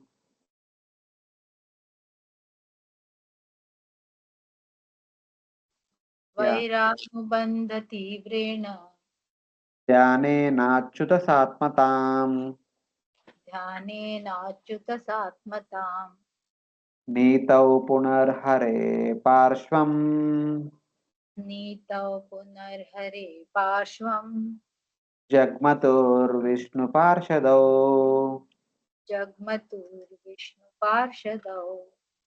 These two associates of Lord Vishnu, Jaya and Vijaya, maintained a feeling of enmity for a very long time. Because of always thinking of Krishna in this way, they regained the shelter of the Lord, having returned home back to Godhead. Yeah. So Jaya and Vijaya, by meditation with intense, continuous hatred of the Lord, entered Krishna and then went to the side of the Supreme Lord as his two associates, Jaya and Vijaya. Even though they appeared as asuras, but they are continuously contemplating upon the land intensely, but with hatred. The hatred is due to the curse, but their absorption is natural to them. Just like Jaya Vijaya were continuously absorbed in the Lord in the spiritual world, the same absorption is there even though they appeared as asuras. That continuous absorption took them back to Vaikuntha. Like that we have to understand. So indirectly, when Narada is saying this, he is telling that, so one should be in such continuous absorption if at all you want to go to Vaikuntha. Like that Narada is telling all of us. Achyut Satmatam Nitau means that they attain the state of their forms, being situated with Lord Krishna by intense meditation. After Krishna's disappearance pastime, they returned to the side of Narayana. Since Lord Narayana was also within Lord Krishna's body up to the time of Lord Krishna's disappearance. Because Lord Narayana is within the body of Krishna, so Jaya Vijaya also remained in the body of Krishna till the remaining years, as long as they were performing manifest pastimes. When he ended his pastime, then Narayana along with Jaya and Vijaya went to Vaikuntha. Thus Jaya and Vijaya also entered Krishna's body and remained there. That Shishupala and Dantavakra merged with Lord Krishna is a perception of the common people. So common people thought that they attained Sahajya Mukti. That Sahajya Mukti is only a perception, but actually they attained Sarupya Mukti. Assuming their original form Jaya and Vijaya, which are similar to Lord Narayana's forms. Then they went back to Vaikuntha. When Krishna appears, all other forms also enter into Lord Krishna's body, all other avatars. Rama, Vamana, Varaha, Kurma, Narasimha, Narayana, all these avatars also enter into Krishna's form. They are also doing their respective activities. The Yuga Dharma, Yuga Avatara is doing Yuga Dharma, Manvantara Avatara is doing Manvantara Dharma, Purusha Avatara is doing Purusha Avatara Dharma, Guna Avatara is doing Guna Avatara Dharma, Leela Avataras are doing Leela Avatara Dharma. So like that. Like for example, Lord Rama had some pending services left with Jambavan and also Hanuman. So Lord Rama, who entered into Krishna, did that pastimes. So like that, different avatars connected to their respective devotees have fulfilled their pastimes. So in this particular time, so like this. So this is the last verse of this chapter. So till now, Narada Muni in a way briefly talked about what was the curse, what was the response to the curse, the three births, and now this birth, they resumed their original positions as a result of being killed by Lord Krishna's Sudarshana Chakra. Now, in between he heard something. He takes out that question. Sri Yudhishthira Huvacha Shri Yudhishthira Vacha Vidvesho Daite Putre Videsho Daitaputre Katam Asin Mahatmani Katham Asin Mahatmani Bruhi Me Bhagavan Yena Bruhi Me Bhagavan Yena Praladas Chachutatmata. Prahaladasya Achyutatmana. Translation. Maharaja Yudhishthir inquired, O my lord, Narada Muni, why was there such enmity between Hiranyakashipu and his beloved son Prahlada Maharaj? How did Prahlada Maharaj become such a great devotee of Lord Krishna? Kindly explain this to me. Hare Krishna. Yeah. O exalted sage Narada, why did Hiranyakashipu hate his beloved son, a great devotee? Please explain how Prahlada Maharaja developed complete concentration on the Supreme Lord. Two questions. Please explain that why, by which Prahlada developed complete concentration on Lord Achyuta. So, two important questions. One is about the father, second is about the son. The rest of the canto will talk about son and father. How son became like that son, how father became that kind of father. So, this is the rest of the canto. So, here we are done with the first chapter. Any questions? Hare Krishna. Hare Krishna. Ah, Prabhuji, in the last time, whatever we discussed, in that there was one thing which you mentioned regarding the Shishupala, that the bad karma created by his criticism was destroyed immediately by his absorption in the Lord. And by Bhakti Yoga, he attained a neutral condition and then attained qualification for Vaidhi Bhakti. Which is further described. So I didn't quite understand that he attained. Here we are discussing that he not only attains Ayuja but he attains Sarupya. But here it is mentioned that he attained the qualification for Vaidhi Bhakti. So how to understand? see, from Bhagavatam point of view, we know Shishupala, Dantavakra were Jaya-Vijaya. They are already Vaikuntha Vasis. But from Mahabharata, Ramayana point of view, Shishupala and Dantavakra are two demons. We don't know anything about their past life. Now, how will you explain the story? So, like I didn't get, means how we'll explain. Okay, past life is not known. So they are demons. They have been killed by Krishna, and that is why they got means purified and means Ayuja. So it was in front of everyone. Na Prabhuji, there is nothing, no other Okay, proof is. no problem. Then what? That means if someone gets Ayuja Mukti, still someone needs to do Vaidhi Bhakti there. Means I don't know, Prabhuji. That is a must. See, now, here the understanding is that because they are demons, they are very much envious of the Lord, they have accumulated negative karma. And Lord killed them, the negative karma has been removed. Now they become zero. They have become, don't have any negative karma, they don't have any positive karma. Okay. Now they practice sadhana bhakti, they gained positive karma, and then they went back to Godhead. So now, Okay. then what about Sahajya Mukti? Yes, they entered into body of Krishna. Within the body of Krishna, they performed Sahajya sadhana bhakti, and they attained the necessary qualification to go to Vaikuntha. When Lord Krishna completed his pastimes at the 35th year, after that 35 years rule of Vishnu Maharaj, then when Krishna was departing that time, along with Krishna, they went to Vaikuntha. Like that. That means while they were in the body of Krishna, they were practicing sadhana bhakti in all these years.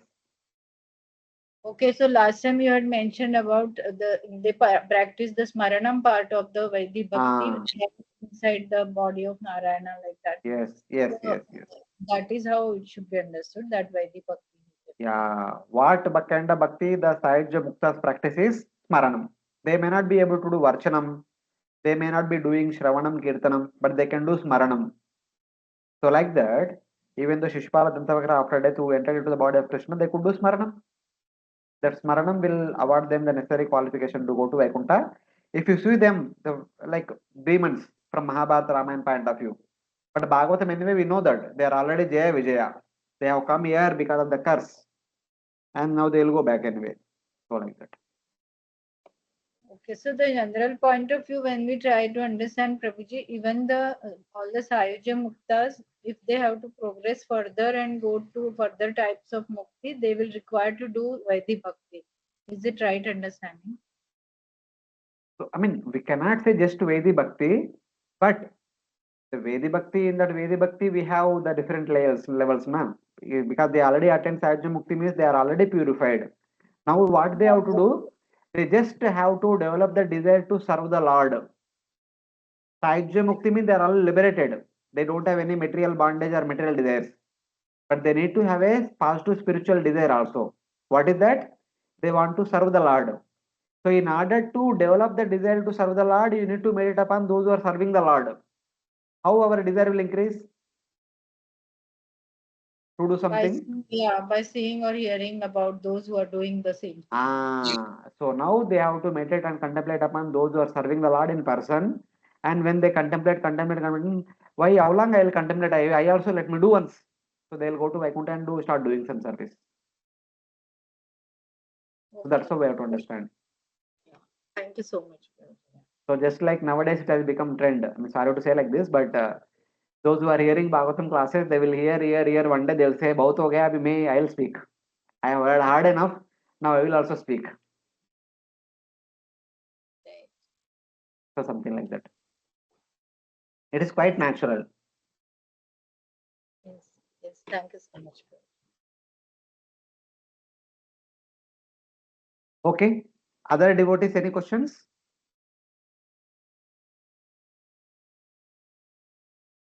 No, Prabhuji, thank you. All of you are able to follow what we are discussing. I mean, it should not happen that okay, just we are discussing something and I'm not able to follow. This is like a discussion. It is not like a formal class and I'll tell on you people should listen just like that. Not like that.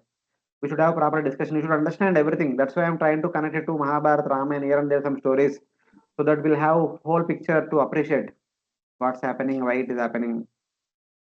Yes, Prabhuji, we Yes, understood. Prabhuji. Like you're explaining Following very nice. Prabhuji. Very nice. Very nice. Thank We you. are enjoying this class. So now, second chapter, very interesting. The second chapter describes how Hiranyakashipu, in grief for his brother's death, engaged in destruction of Dharma and pacified his friends by relating a history giving instructions on knowledge. So it is like crash course of Bhagavad Gita. After hearing Bhagavad Gita, what Arjuna did, we understand from Mahabharata. After speaking crash course of Bhagavad Gita, what Hiranyakashipu did, we'll understand from this chapter. So now we understand. When a person in the mode of goodness hears Bhagavad Gita, how does he respond? When a person in the mode of ignorance, even though if he hears or speaks Bhagavad Gita, how does he respond? So the subject matter is same, but the person is different. The person's mood is different. Just because the mood is different, and how, what kind of diverse results will come. So it is like that. Just like the modern education about modern science is same. Education is same. And some student will utilize that education in a constructive way, and some student will utilize that education in a destructive way also. It is not the fault of the education. It is the fault of the mentality of the person who is receiving that education. So that we can understand in this chapter. So now, from chapter 2 to 5, we will see the story of Hiranyakashipu and Prahlad Maharaj.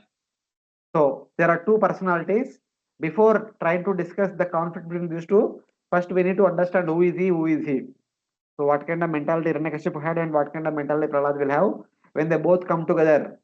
That union, what kind of results it will lead to. So that is the subject matter of this section. So this is a big chapter and a lot of philosophical discussions are there in the later part. That philosophy we will discuss next class, and today we will discuss the story part. Sri Narada Uvacha. Shri Narada Uvacha. Pratari evam vinihita vinihate. Bhratrevam vinihate. Harina Krodamurtina. Harina Krodamurtina. Hiranyakashipu Rajan. Hiranyakashipu Rajan. Paryatapya Drushasusha. Paryatapya drusha shucha. Sri Narad Muni said, My dear King Yudhishthir, when Lord Vishnu in the form of Varaha, the boar, killed Hiranyaksha, Hiranyaksha's brother Hiranyakashipu was extremely angry and began to lament. So if you all have remember, from this onwards, it is a continuation of the narration from third canto.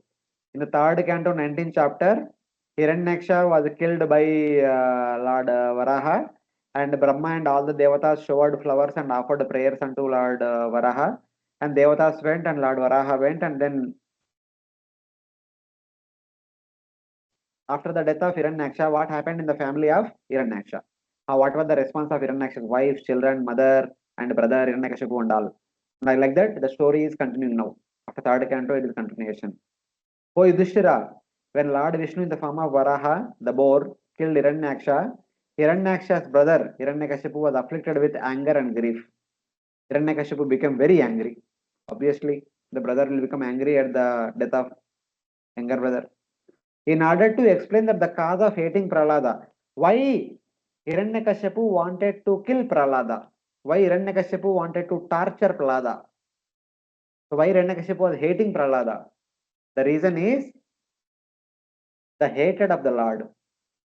Hiranyakashipu was hating Lord Vishnu. Because Prahlada likes Lord Vishnu, Hiranyakashipu hated Prahlada. Because Hiranyakashipu hates Lord Vishnu. But then question is, why Hiranyakashipu hating Lord Vishnu? Hiranyakashipu hating Lord Vishnu because Lord Vishnu killed his brother Hiranyaksha. So first Narada explained the cause of hatred toward the Supreme Lord Vishnu. That's how the story is connected. So now Hiranyakashipu will he expresses anger and grief towards Lord Vishnu. Ahachedam rusha purna Ahachedam rusha purna sandashta dashanachada sandashta dashanachada kopojvalad kopojvaladbhayam chakshurbyam Upojvaladbhyam chakshurbyam nirekshan dhumram ambaram. niriksham dhumra ambaram. Filled with rage and biting his lips, Hiranyakashipu gazed at the sky with eyes that blazed in anger, making the whole sky smoky. Thus he began to speak. Filled with rage and biting his lips, Hiranyakashipu gazing at the smoky sky with eyes that blazed in anger, he spoke. So now the interesting point here, kindly note this. This point comes again later on in the 7th canto. Again, this point will come. That time again we'll discuss. But see the coincidence. Hiranyakashipu looked in the sky towards Vaikuntha. He is not looking into sky arbitrarily. He was looking at the sky in which direction Lord Vishnu's abode is there. Looking at Lord Vishnu saying that, hey Vishnu, you have killed my brother. So like that, something like that. The abode of Lord Vishnu. Thinking, I will destroy Lord Vishnu and his abode with my hands. The sky became smoky from the fire emanating from his eyes. So just looking at Vaikuntha, in the direction of Vaikuntha, Hiranyakashipu's eyes became red hot. From that height, from that red hot eyes, fire emanated. That fire produced smoke in the direction of Vaikuntha. So symbolically is indicating that, see, now the fire is coming from my eyes, but one day I'll come to your abode and I will burn you alive. I will destroy your Vaikuntha abode. Because you killed my brother, I will kill you and destroy your entire abode. That anger produced fire from his eyes. That fire produced a lot of smoke in the direction. So like that. So just now, like Hiranyakashipu looking at the direction in Vaikuntha in which Vishnu is staying, same way later on the Devatas when captured by Hiranyakashipu, tormented by Hiranyakashipu, they can't even utter the name of Lord Vishnu when in front of Hiranyakashipu. But in the middle of the night, 12 o'clock in the midnight when Hiranyakashipu in deep sleep, that time the Devatas also don't know where they are. They are in the dark rooms. But somehow or other, understanding the direction in which Lord Vishnu's abode is there, the Devatas looking in the direction of Lord Vishnu, they would very silently offer prayers. My dear Lord Vishnu, if you so desire, please save us. If you so desire, please protect us from this Hiranyakashipu's torture. Without uttering even a word, all the Devatas would look in the direction of Lord Vishnu and offer prayers. There also it is mentioned. This point will come later on in the future chapters. So Hiranyakashipu also looking at the direction of Vishnu. Devatas are also looking in the direction of Lord Vishnu.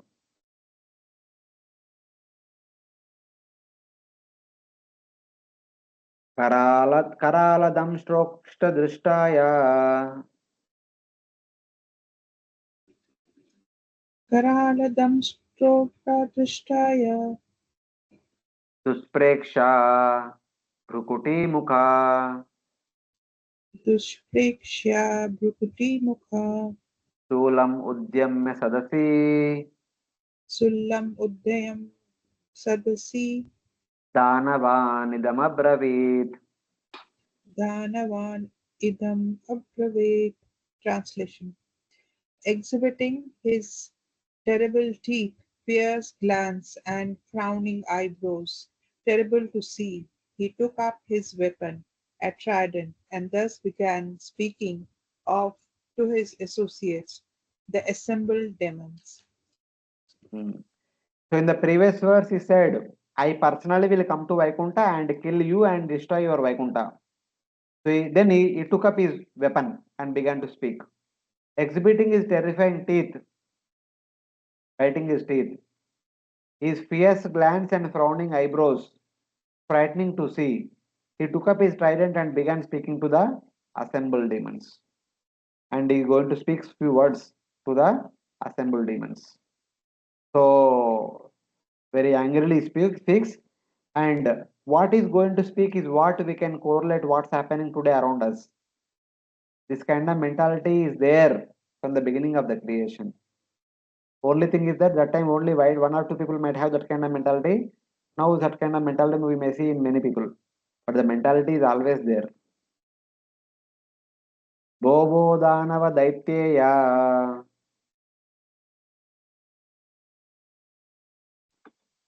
भो दानवदैतेया Vimurdam Traksha Sambara विमूर्धं स्त्रक्षशम्बरा Shatabdo Hayagriva, sorry, Shatabaho Hayagriva शतबाहो Hayagriva Namuche Pakailvala नमुचे पाक इल्वला Viprachitte Mamavacha विप्रचित्ते मम वचः Puloman Shakunadaya कुलो शकुनादया Trunutanantaram Sarve शृणुतानन्तरं survey Kriyatam Asumachiram. क्रियताम् आशुमाचिरम्. O Danavas and Daityas, O Dvimurdha, Traksha, Shambara and Shatabahu, O Hayagriva, Namuchi, Pak and Ilvala, O Viprachitti, Puloman, Shakuna and other demons, all of you kindly hear me attentively and then act according to my words without delay. So Hiranyakashipu is calling all the demons. These are the main people in his army. He is calling all of them and is going to instruct them what to do. So what kind of instruction is giving? Sapatnair gadita kshudrair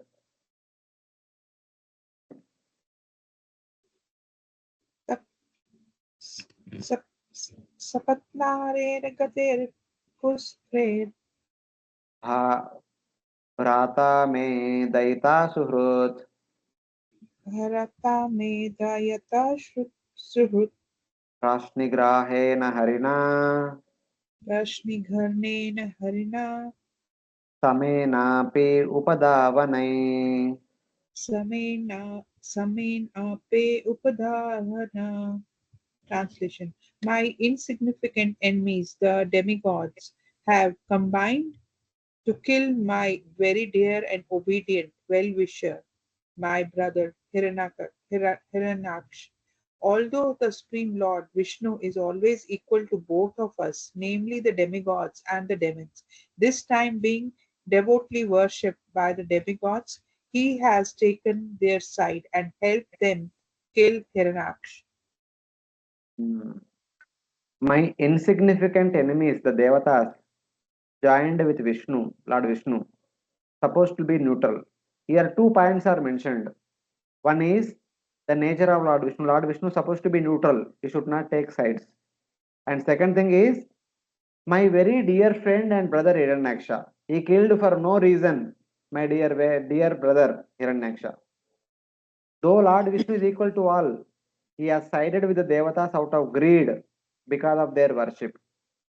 So Hiranyaksha is saying that because Devatas are worshipping, Lord Vishnu is supposed to be neutral. He should be, is Paramatma is supposed to be neutral to everyone. He should be in Yoga Nidra. He should not be elated by receiving the Devatas worship. Because Devatas are offering nice foodstuffs and worshipping him, and he has become he sided Devatas. What kind of impartiality this person is no, have no self control because they are worshipping is going after them. So what kind of person is he? He does not have that equality nature. He's supposed to be neutral, but he is given up the neutrality. That point will be very nicely mentioned in the next verse. This is how the Asuric mentality people will analyze. So they will only see even good thing also they will see in a bad way. So like that.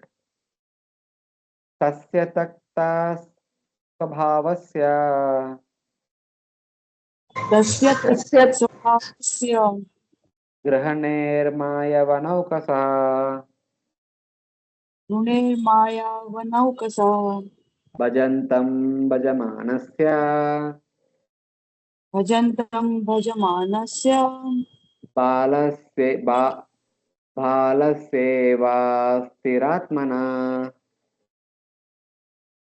बालस्यैव स्थिरात्मनः मच्चूलाभिन्नग्रीवस्य मच्छूलभिन्नग्रीवस्य भूरिना रुदिरेण why धुरिणा रुधिरेण why असृक्प्रियं तर्पयिष्ये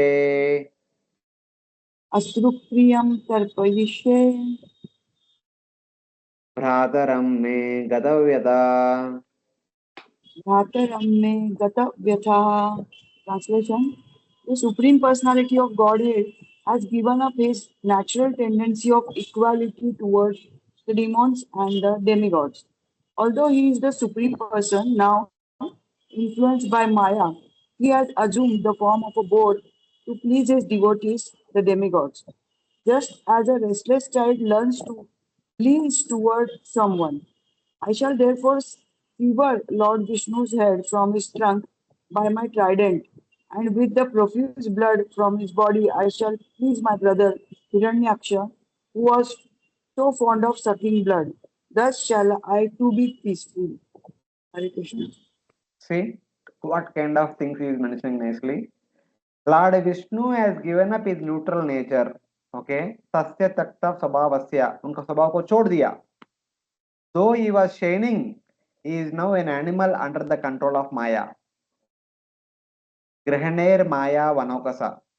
Though Vishnu is brightly shining, but he has become like animalistic.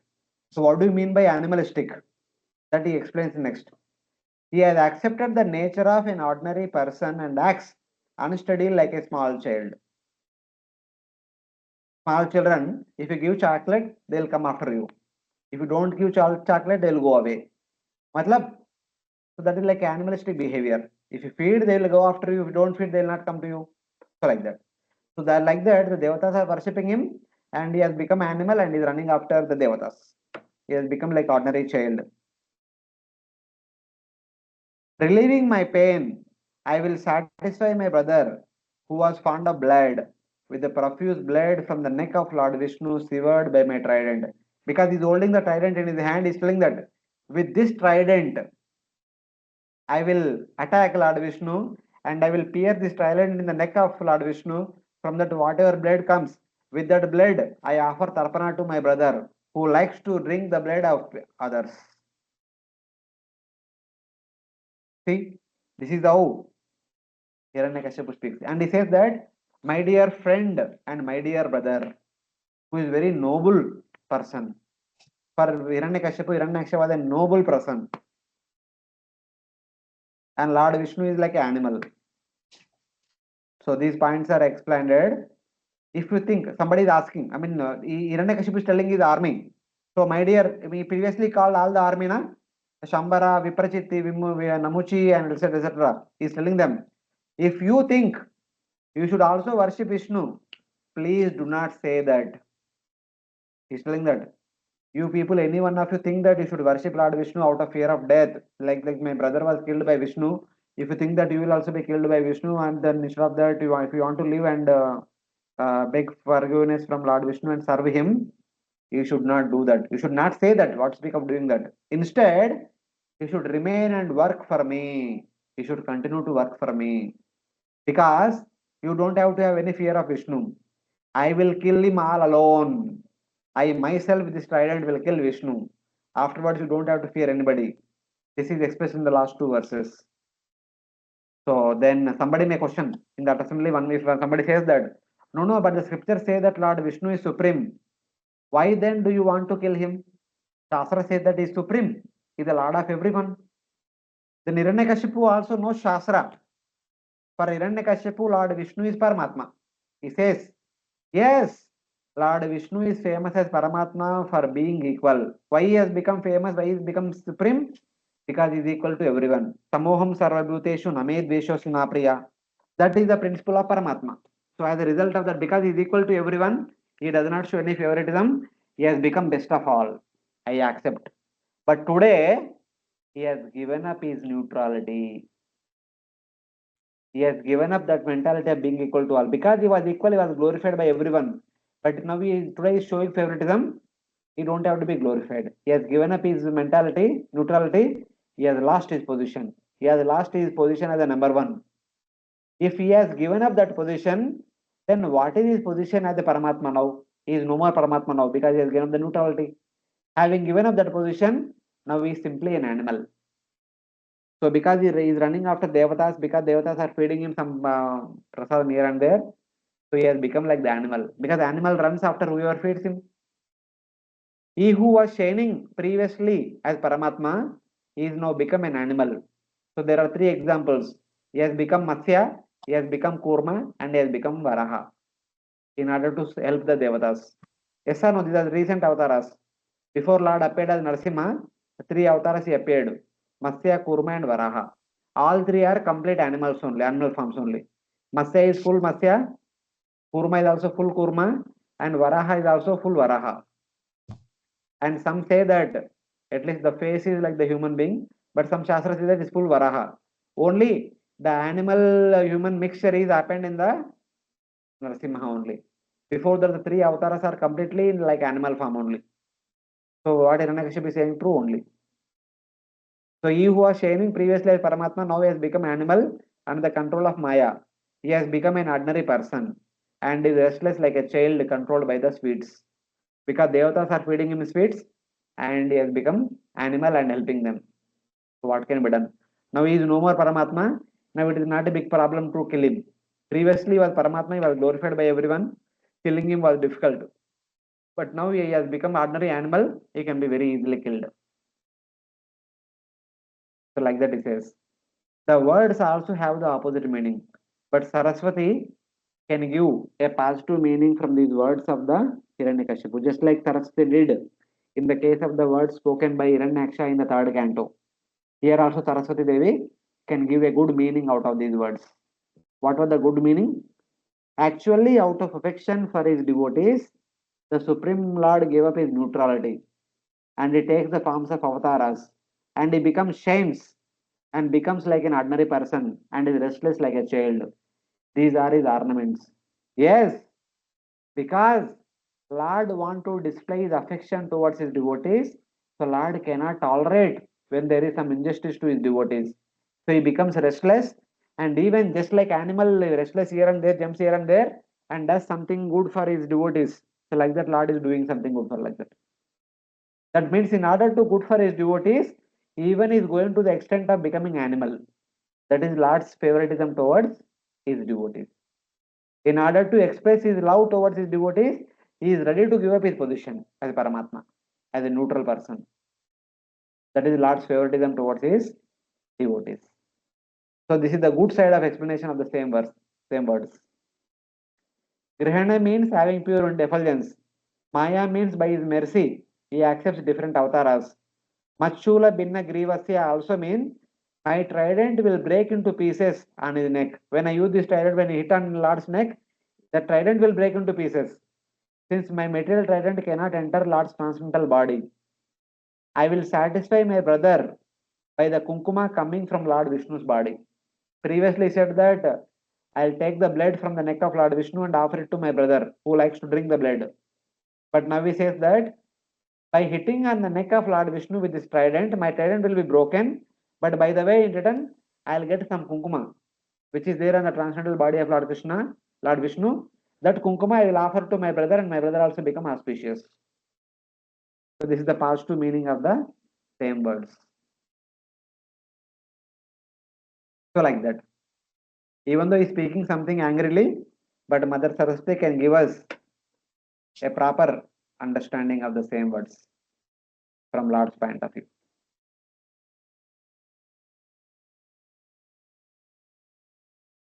Then he further says, Tasmin kute hite nashte Tasmin kute hite nashte Krittamule vanaspatau kruttamule vanaspatau Vitapaiva Sushyanti vitapa iva shushyanti Vishnu Pranadivaukasah. Vishnu pranadivaukasa. When the root of a tree is cut and the tree falls down, its branches and twigs automatically dry up. Similarly, when I have killed this diplomatic Vishnu, the demigods, for whom Lord Vishnu is the life and soul, will lose the source of their life and wither away. Yeah. Now he is telling another point. So when I kill Vishnu, eventually all the devatas will wither away. Because Lord Vishnu is like the root. The devatas are like the branches, twigs, leaves and flowers, etc. When you cut the root away from the tree will become dried in no time. So like that. The devatas whose life is Lord Vishnu will wither away when cheating Vishnu is dead. Just as branches wither away when the root is cut. Kute ahite means Lord Vishnu having deceptive actions. But it also means Lord Vishnu who fights against cheaters like me. So in the translation it said that the cheating Vishnu is dead. Vishnu is called as cheating Vishnu. But in the proper meaning is Lord Vishnu will fight against cheaters like me and kill us. Thus, this is my good fortune. When I will be killed by Vishnu, that is my good fortune. There is also good fortune for the Devatas. They live only for Lord Vishnu. Naste can also mean that Lord Vishnu becomes invisible since he cannot be destroyed. So the understanding is, so when I will be killed by the Lord Vishnu, the Devatas will have more auspiciousness. So that is like positive meaning. Even from the negative point of view, Lord Vishnu cannot be killed by me.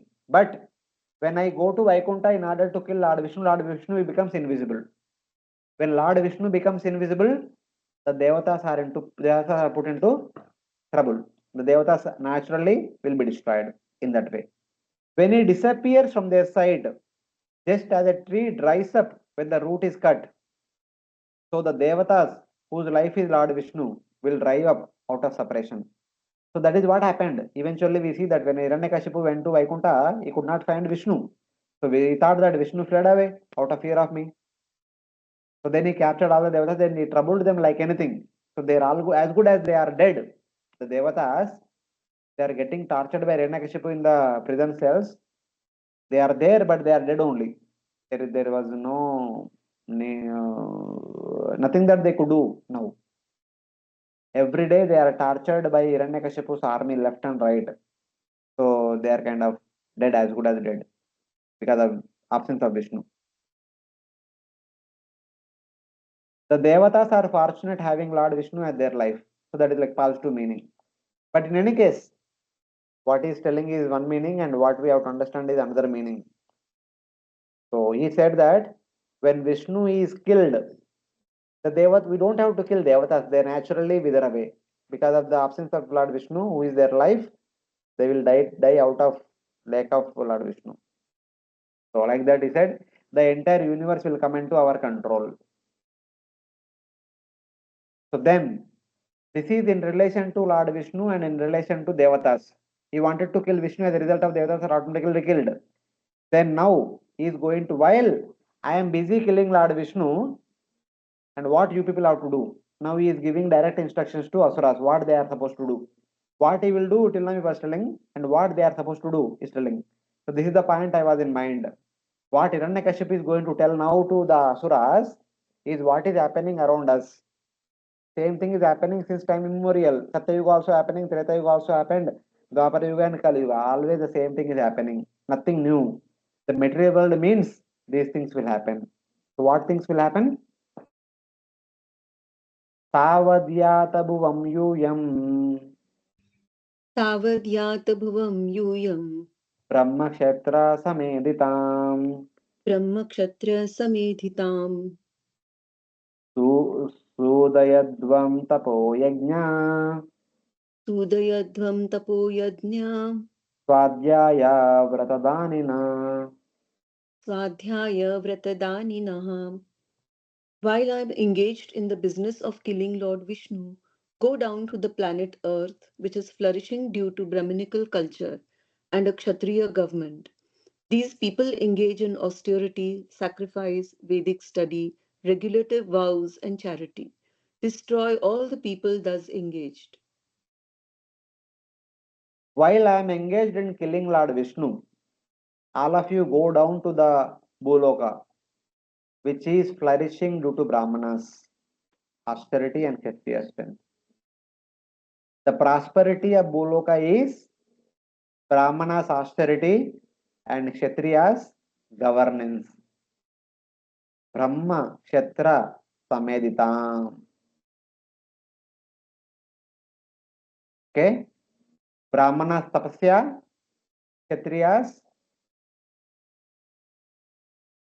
other things are there, Sameditam. But next, destroy all the people engaged in austerity, sacrifice, Vedic study, vows, and charity. We may think that we are prosperous because we have a lot of money, we have bungalow, we have vehicles. But the real prosperity of the earth is Brahmanas tapasya and Kshatriyas governance. When these two are proper, then everything is prosperous. But these two become prosperous when there are tapasya, yajna, here na? Tapo, yajna, swadhyaya, vrata, dana. When these things are there, then the world is prosperous. See, from many thousands of years, we can see how all these things are gradually destroyed. Initially, they were destroyed physically, and recently, they are destroyed mentally. Now, anyone you ask, they'll say all these things are age old ideas, they are not required. These are not required for us. We need other things. We are self made man, we want money. We want to earn money, we want to become the richest in the entire world. How? Whatever it may be, whatever it may take to become the number one, we will become. Psychologically, academically, from politically, from power point of view, in all respects, all these things are gradually destroyed over many centuries, and same things are happening now also, and they will happen much more in the future also. Who want to do austerity now, who want to perform yajna now, who want to read Vedic Shastras now, who want to follow some strict vows, the four regulative principles and all, and who want to perform charity for the universal welfare activities. The people may do charity, but they are also selfishly motivated. in that way. And what kind of brahmanas are strictly leading their life based on the principle of austerity, and what kind of kshatriyas strictly leading their governance based on the principle of dharma. So he told, destroy all these things. Wherever they are, destroy all of them. Because all these things are the basis for Lord Vishnu's power and Lord Devata's power. If these things are destroyed, then Lord Vishnu already became less powerful by giving up his neutrality position. And when you destroy all these things, Vishnu becomes much less powerful and I can kill him easily. So that is the whole plan. It is a double plan, both the sides. Go to the earth flourishing because of austerity of the Brahmanas and strength of the Kshatriyas. Why? Destroy the performance of charity and vows, the performance of the tapasya, yajna, swadhyaya, vrata and dhana. Destroy all of them. When all these things are not happening, the Vishnu will lose power, Devatas will lose their power. They are interrelated like that. That interrelation is explained in the next verse. Hare Krishna, you are getting this verse? You are following what's happening then and now. Prabhuji, Hare Krishna. Yes, yes. Prabhuji, it is written here now, go down to the planet Earth. So, like, means this Hiranyakashipu is situated in which planet, Prabhuji? Now he is in heaven, na? His brother already, Hiranyakashipu already dethroned Indra and offered Swarga Simhasana to his elder brother. He is there in Swargaloka. Okay. Means he was ruling there, or to torture devatas, he has gone to Swarga like that. No, he was already seated in the Swarga. Why would Diti wanted to have children immediately from Kashyapa? What was the reason? Main reason we discussed. Yeah, to defeat Indra. And No. Same only, but something better answer. The same line.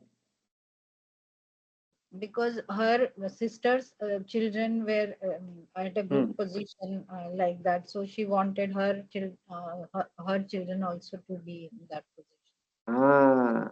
Why my sister's children only should be in that position? Why not my children? So I should have children and who would be sitting in that position. That was the desire with which she approached her husband. I want to have children right now. So as soon as they were born, Hiranyaksha went immediately the same day, he went and defeated Indra and gave that Simhasana to Hiranyakashipu. That's why Hiranyakashipu had a lot of love for Hiranyaksha.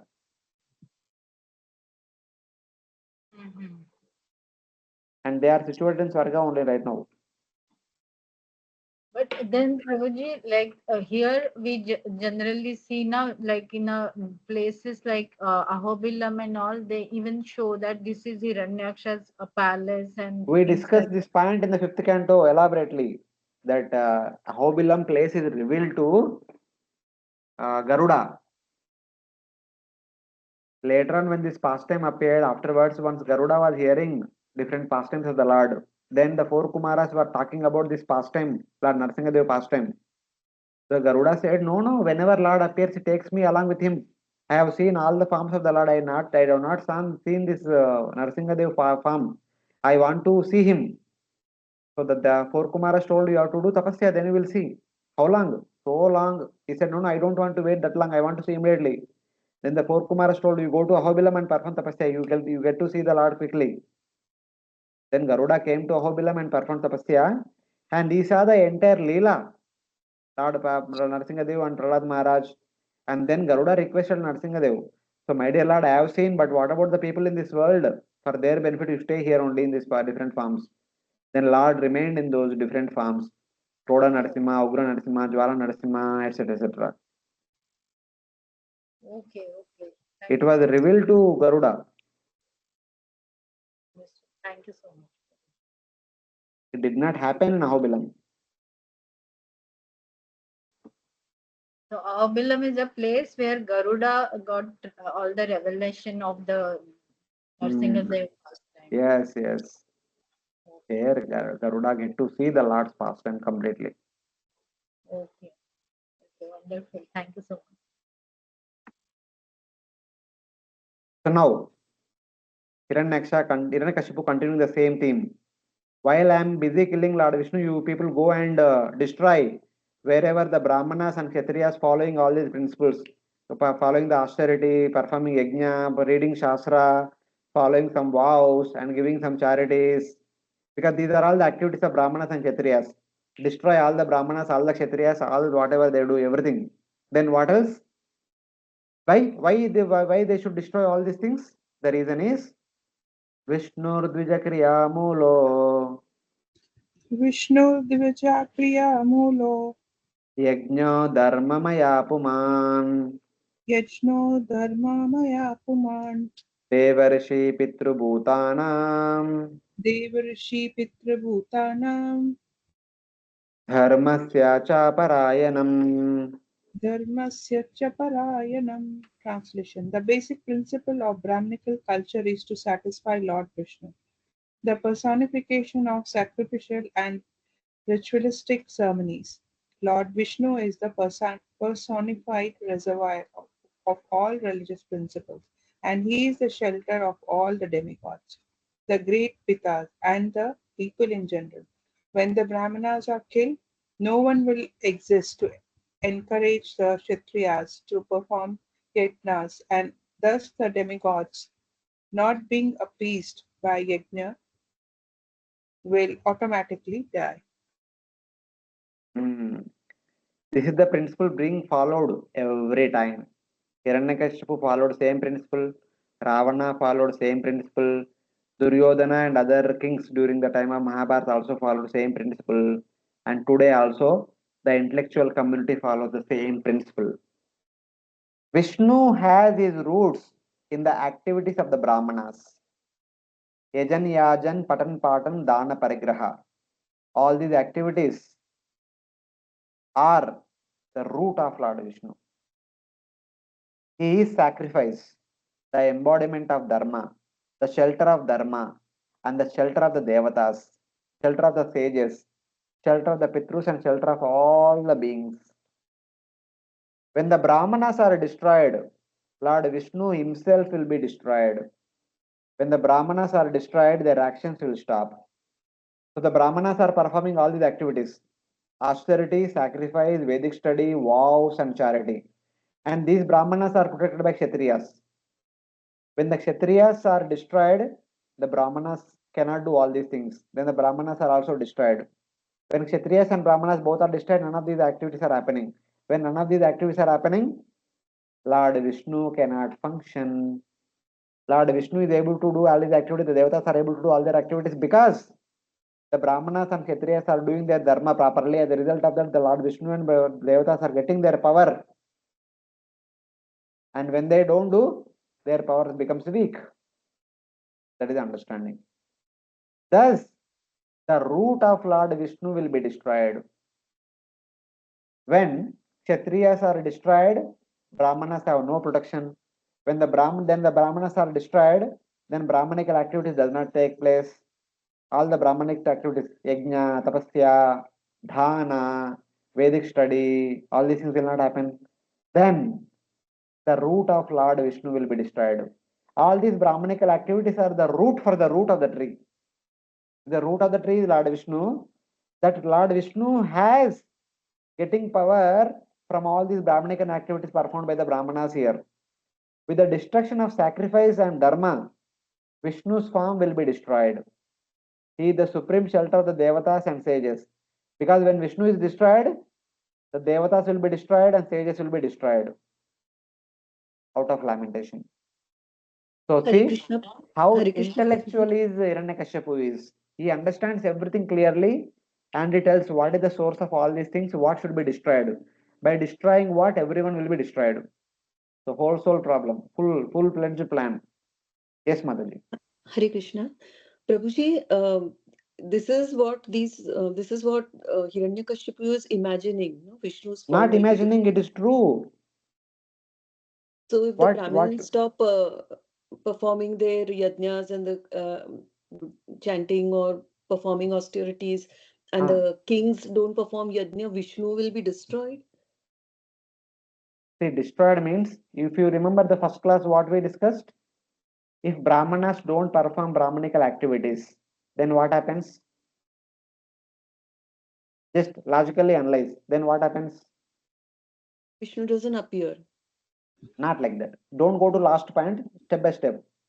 All Brahmanical activities are the activities of the mode of goodness. Yes or no? Yes. When Brahmanas does not perform Brahmanical activities, the Devatas lose their power. Yes. Brahmanas and Kshatriyas lose their position, their power, their influence. Slowly the mode of goodness become decreased. Then what happens? The demons become stronger. No. When mode of goodness becomes less, the mode of passion, mode of ignorance becomes stronger. As a result of that, demons become stronger. So now, forget about devatas becoming weak and demons becoming strong. But before that, what is happening? The mode of goodness becomes smaller and mode of ignorance and passion becomes bigger and bigger. Then what Vishnu is supposed to do as a maintainer of the universe? First class, remember the first class. He appears No, why to he would annihilate. appear? No, don't get into Bhagavad Gita. You again always, not Bhagavad Gita, just 7th canto, first chapter. If mode of goodness is prominent, Lord Vishnu supports mode of goodness as a maintainer of the universe. If mode of passion or mode of ignorance is prominent, Lord Vishnu simply supports mode of ignorance. And those people who are in the mode of ignorance become the ruler of the entire universe. That's all. That Yes. means that portion of Lord Vishnu who would support mode of goodness will be destroyed. Only that portion of Vishnu who will support asuras will be intact. So then mode of ignorance will become prominent and it becomes ruler of the entire universe. So in that way, How can the Vishnu be destroyed, his mode of goodness? see Mataji, it is very simple. It is not that it is destroyed. So Lord Vishnu is Paramatma who is supposed to maintain, he will maintain whichever is the prominent mode. This we discussed in the first class very elaborately. Yes. With the So word here destroy don't see him as sounds little. Bhagavan, see him as Paramatma. See, for example, in the election, whatever is majority, they will win. You cannot Yes. say that I like this leader, even though he does not get any deposit also, I will make him leader. Not like that. It will not happen. Okay, he'll support whatever the mode is prominent. He That's will what. support. That word destroyed suddenly, like I thought.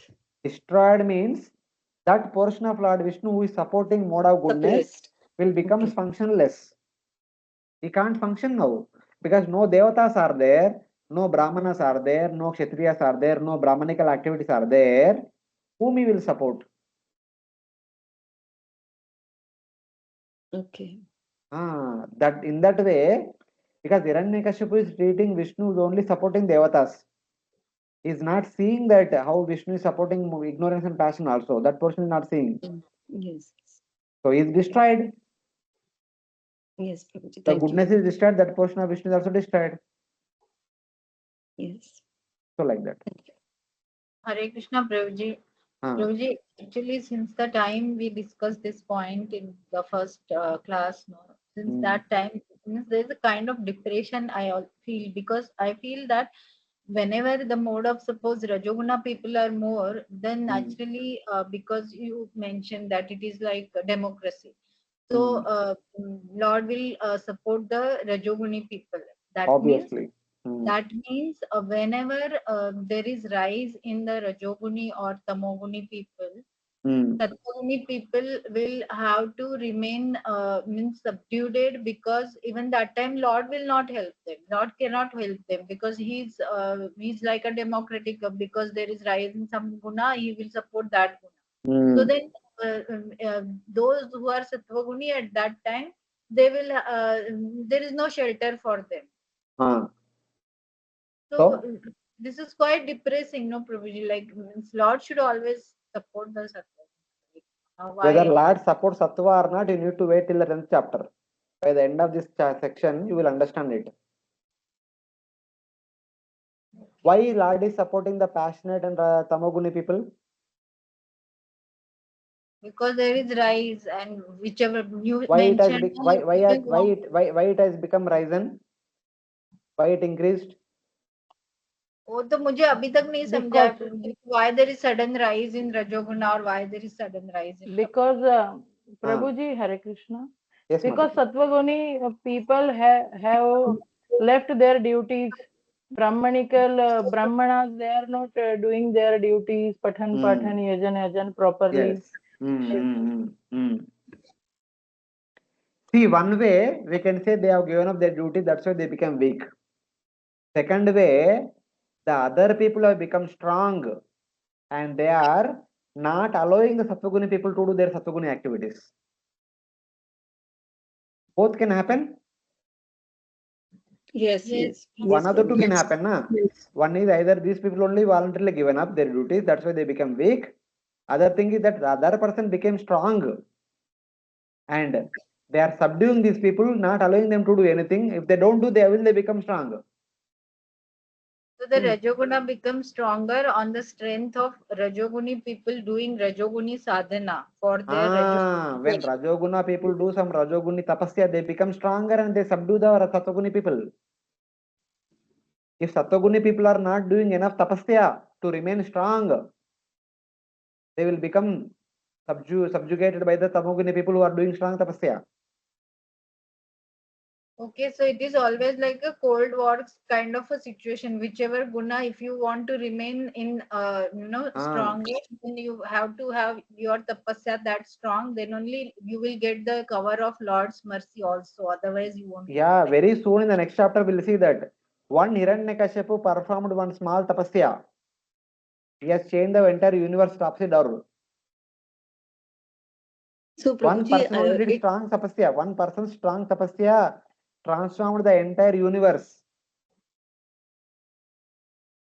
Same way, when the same devatas also with the same utmost surrender, they pray to Lord Vishnu. And Lord Vishnu said, I will help you, but not now. When Hiranyakashipu's torture goes to the pinnacle, when he is going to kill my devotee Prahlad, then I will come and help you. Till then you have to torture. Because more than your bhakti, the Prahlada's bhakti is superior. When Prahlada exhibits his that pinnacle of bhakti, which is much more than that of Hiranyakashipu, then I will come and destroy Hiranyakashipu. That means one person is enough. One Tamoguni person becomes strong tapasya, he can do the upside down the entire universe.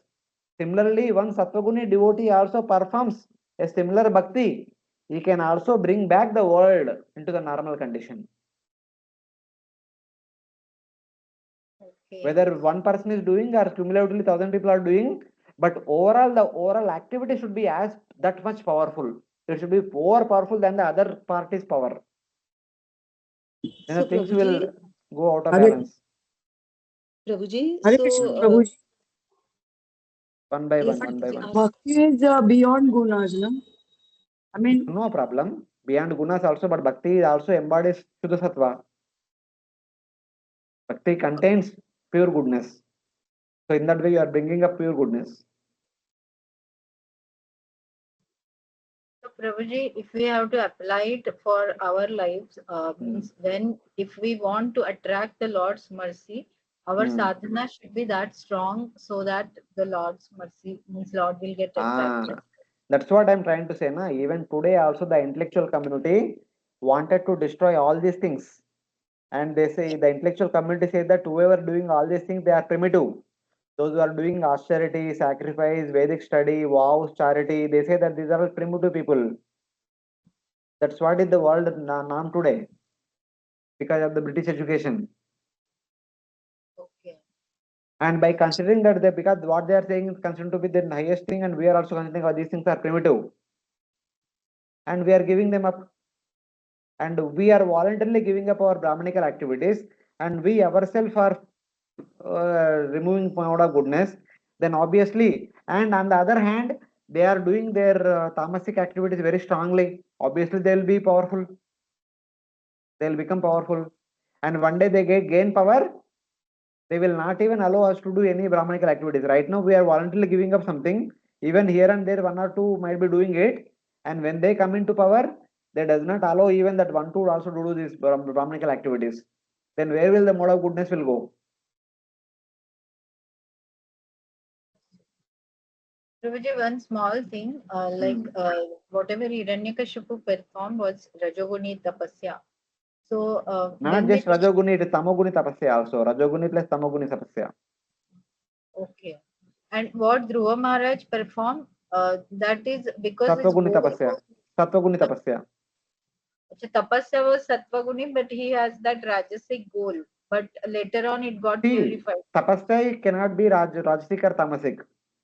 The purpose is Rajasic or Tamasic. Tapasya is just an activity. It is like an instrument. You have knife. You can use the knife to do operation. You can use the knife to subject cutting. You can use the knife to kill somebody. Knife is an instrument. Tapasya is an instrument. But Tapasya, like Prabhuji in Bhagavad Gita, also 17th chapter, it is mentioned like Tapasya can be Rajoguni or Tamoguni. Like Not they, Tapasya cannot be Rajoguni Tamoguni. The person can be Rajoguni or Tamoguni and he can perform Tapasya according to his inclination. When Tapasya is performed by the Rajoguni person, we can call it as Rajoguni Tapasya. Tapasya is Tapasya. Everyone is doing same Tapasya. Dhruva Maharaj also standing on one leg, Hiranyakashipu also standing on one leg. Dhruva Maharaj also raised his hands, Hiranyakashipu also raised his hand. Dhruva Maharaj only eating berries and breathing once in a while. Hiranyakashipu also eating once in a while. Not initially was eating once in a while and breathing also. And Dhruva Maharaj also stopped breathing. Hiranyakashipu also stopped breathing. Activity is same, purpose is different. yeah, but Dhruva Maharaj performed it for the Lord, who is in Shuddha Sattva, and Hiranyakashipu No, performed Dhruva it for Maharaj the did not perform for the Lord. Dhruva Maharaj performed for the Lord only, but Dhruva Maharaj performed for the gaining a kingdom. Yeah, for self. no, Hiranyakashipu means, performed to become immortal. yeah, but he performed it for pleasing Brahmaji, no, who is exhibiting who is the superior of the mode of Rajoguna, like that. That is why I was. It does not matter. You are performing tapasya to please the Ishvara. According to you, somebody is Ishvara who can give you blessing is worshipping. Okay, Prabhuji, because it is also mentioned that Brukasura's tapasya and all, he was cutting He his. is worshipping Lord Shiva. What kind of So tapasya he is doing? He is cutting off his blood, his flesh, and putting the flesh into fire. that is Eventually, want to cut his Tamoguni head. tapasya. That is Tamoguni tapasya. See, tapasya, what do you mean? Here, what Hiranyakashipu is doing, even though ants are eating the flesh, he is tolerating. So here, Yeah, the ants are not eating, but he himself is removing the flesh. Both are same only in one sense. right, Whether you are doing yourself or somebody else is doing for you. right. And there, Droma is also not eating anything. He is fasting. Yeah, he stopped breathing also. So In that one sense, all the three activities are same. Whether you are tormenting your body voluntarily or with the help of some ants or on your own cutting off your flesh. All three are same only. Tapasya. okay. Okay, Prabhuji. Thank you. Tapasya is not Rajasic or Tamasic. The Tapasvi is Rajasic or Tamasic.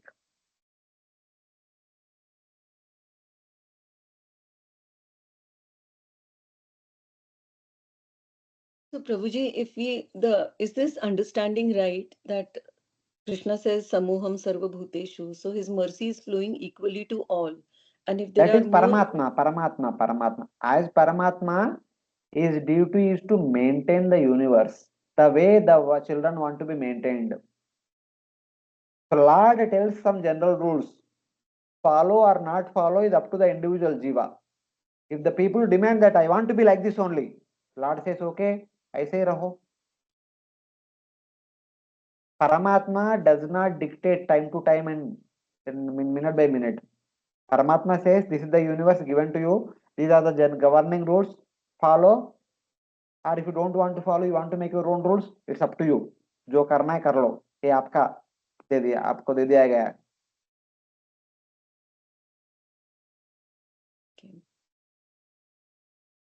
Paramatma does not interfere in each and everything that we do unless until we ask him. When we ask him for his guidance, first time he will say, no, आपको जो करना है कर लो. Again, if we ask him for his guidance, आपको जो करना है करो. Like that, when we ask him 9 times, 10th time he may respond. Abhi dekho, I will not tell that you should do like this, but if you do like this, it may happen like this. He will just suggest. And then following it or not, it's up to us.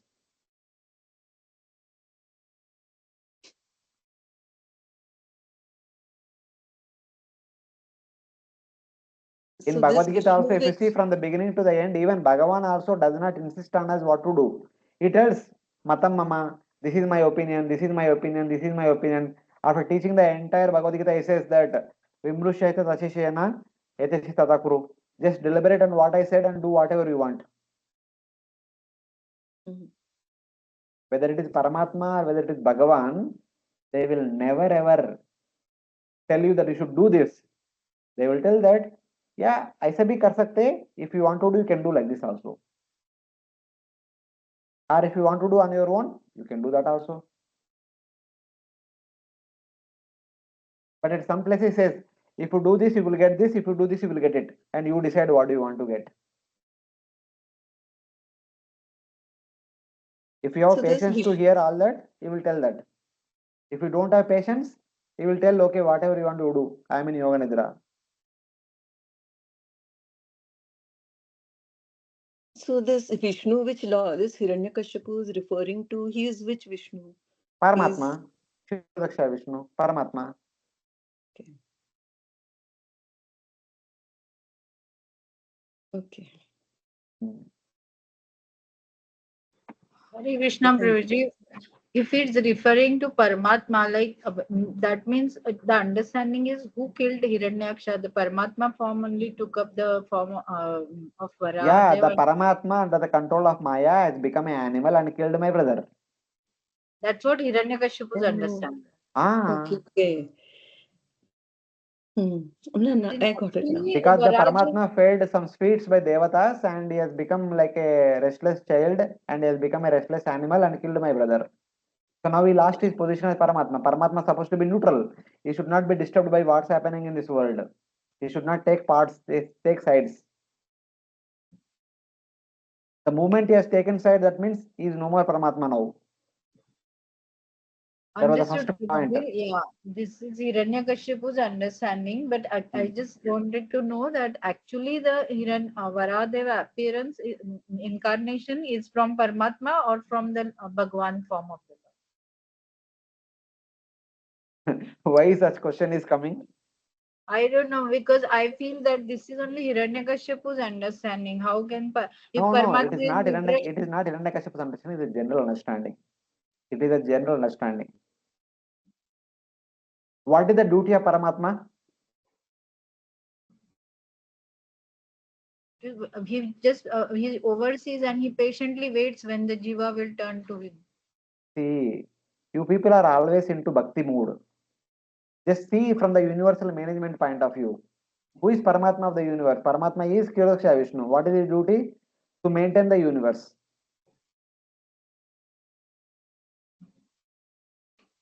Hmm. Here we are not talking about the Paramatma in the heart. Here we are talking about that Paramatma who is there in the Shvetadvipa. Okay, so from him Varaha incarnated like that. Ah, Okay. in order to maintain the universe, he appeared as Varaha and killed Asura to maintain Dharma. Yada yada hi dharmasya glanirvavati bharata, from that principle. So when you say Paramatma, we That is always only think on the of level the of Lord within on the us. level of universal management point of view. You have to see all these things. Okay, so the and here the one more point what you mentioned is means Hmm. Garbhodakshay Vishnu is only creation part till there his duties are there, Ah, and later on yes, maintenance part will be done by that Kshirodakshay Vishnu who is yes, in the yes. sky, like Ah, after Garbhodaksha Vishnu expands Kshirodaksha Vishnu, he does not do anything. Now everything is done by Kshirodaksha Vishnu. From general understanding, whichever avatara comes, it is nothing but the expansion of Kshirodaksha Vishnu. Because Kshirodaksha Vishnu is responsible to maintain the universe and is maintaining by appearing in terms of various avatars. okay, okay, Ah, it is understood. as simple as that. Thank you so much. Hare Krishna. It's all about the Hare Krishna, universal Prabhuji. maintenance. Ah, yes, Mataji. Prabhuji, if Hmm. the Paramatma feature, Paramatma is taking the form of Varahadev and killing this Hiranyaksha, then why this Hiranyakashipu is again meditating on him only, Paramatma? No, who meditating on Paramatma? No, he is not meditating on Paramatma. Hiranyakashipu is doing what kind of tapasya for whom? So, according to Hiranyakashipu, Brahma is the source of the universe, he is the lord of the universe, and he is going to ask him some boons. He want to become immortal because all living entities are the creation of Brahma, according to Hiranyakashipu's philosophy. Mhm. He is the creator, he is the originator, he is the source of the entire universe. So, he is approaching Brahma to get some boons to become immortal. So Not Brahma Paramatma. is not demigod here in this picture because all the demigods are under his control, na? Okay, no problem. So Brahma is not one of them for him. Is it like that? Brahma is the creator of all the devatas. Brahma is the creator, na? Yes. So Okay. since he had created all the living entities, he also created Shiva, he also created Vishnu. According to Hiranyakashipu's philosophy, including Shiva and Vishnu are also creation of Brahma. Hmm. So if Brahma is the creator, so I am also your creation, you make me immortal. So like that. Okay. According to Brahma, the topmost powerful personality in the universe is Shiva. Why it is will be explained. It will come in the next chapter. Okay, Prabhuji. See, we are practicing bhakti. We have heard so much about Bhagavan, Bhagavan, Bhagavan, Bhagavan. That's why everything we try to connect to Bhagavan. But Hiranyakashipu, he read Vedas. He did not read Puranas. In the Vedas, there is a lot of discussion about Brahman or Paramatma. And Paramatma is told as a neutral party.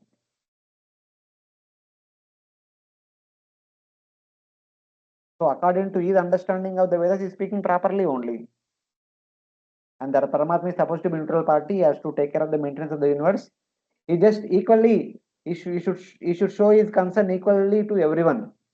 But right now, because devatas are worshipping him, offering him sweets in Balabhog and all, so he has become restless and he is doing whatever they want. And he assumed the shape of the animal under the control of Maya and he has lost his position. Now he can be killed easily. Because he was in the topmost position, everyone accepted him as Paramatma. So he is the Ishvara of the entire universe. Now he lost his position. Now he is no more Ishvara. Now who is the next Ishvara? Brahma. Okay. So like that.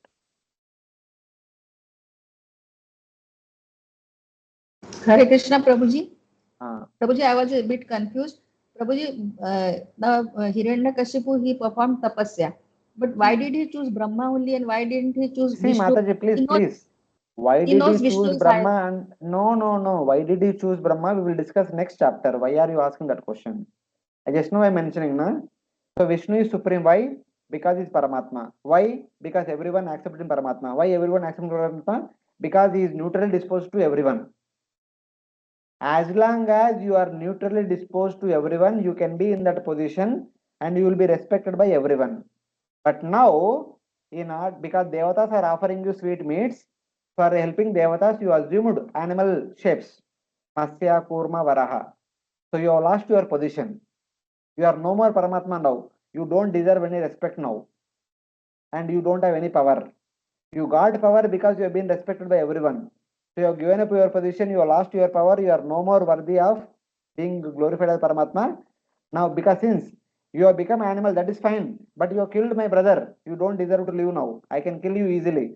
But by the way, see, by losing your position of Paramatma, you have become weak.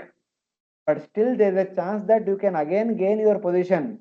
Because I may not respect you as Paramatma, but all the Brahmanas are respecting you as Paramatma. All the Kshatriyas are respecting you as Paramatma. And Brahmanical activities will increase your power. If the Brahmanical activities are to be killed, when that can be killed, the protector Kshatriya has to be killed. Then the Brahmanas become shelterless. The Brahmanas are killed. When Brahmanas are killed, all the Brahmanical activities are destroyed.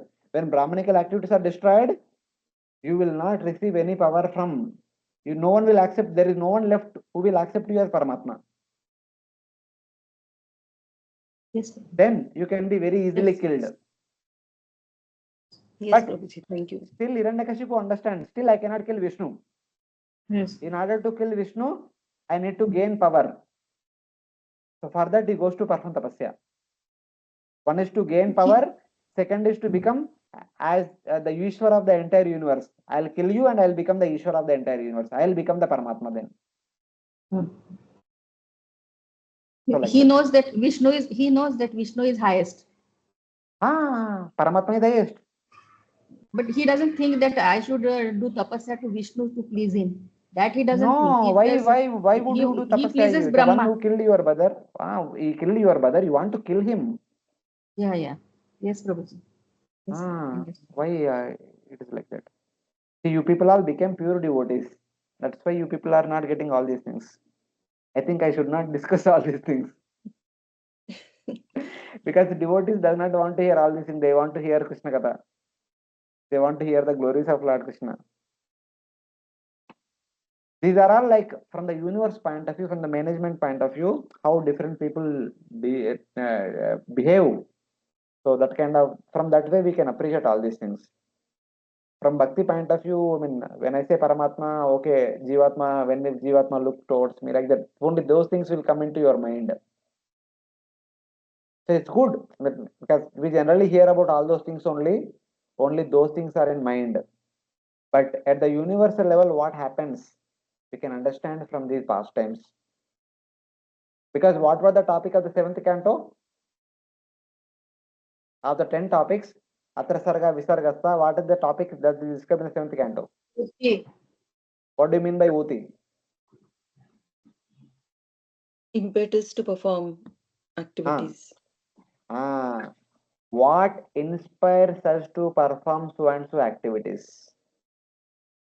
Now, what inspires the Brahmanas to do all these activities? Austerity, sacrifice, Vedic study, vows, and charity. Now, what is inspiring Hiranyakashipu to perform tapasya and kill Vishnu? What is inspiring him to tell his soldiers to go and destroy all the Brahmanas and the Kshatriyas who are performing Brahmanical activities? What inspires? And what makes Vishnu to become Masya, Kurma, Varaha?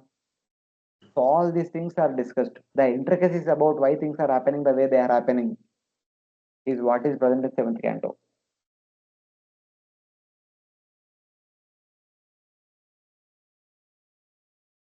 From Hiranyakashipu's point of view, Lord should be neutral to everyone. But from Lord's point of view, Lord cannot stay neutral. Lord becomes reciprocal.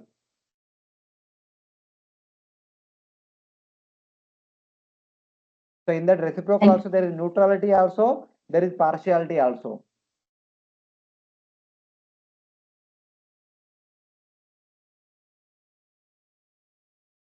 So it is like Lord's pastimes are not that easy to understand. So we need to analyze.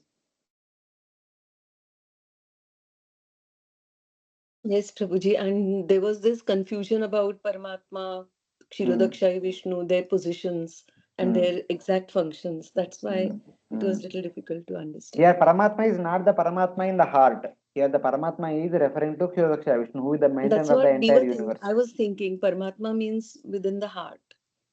Mm. So that is why this confusion.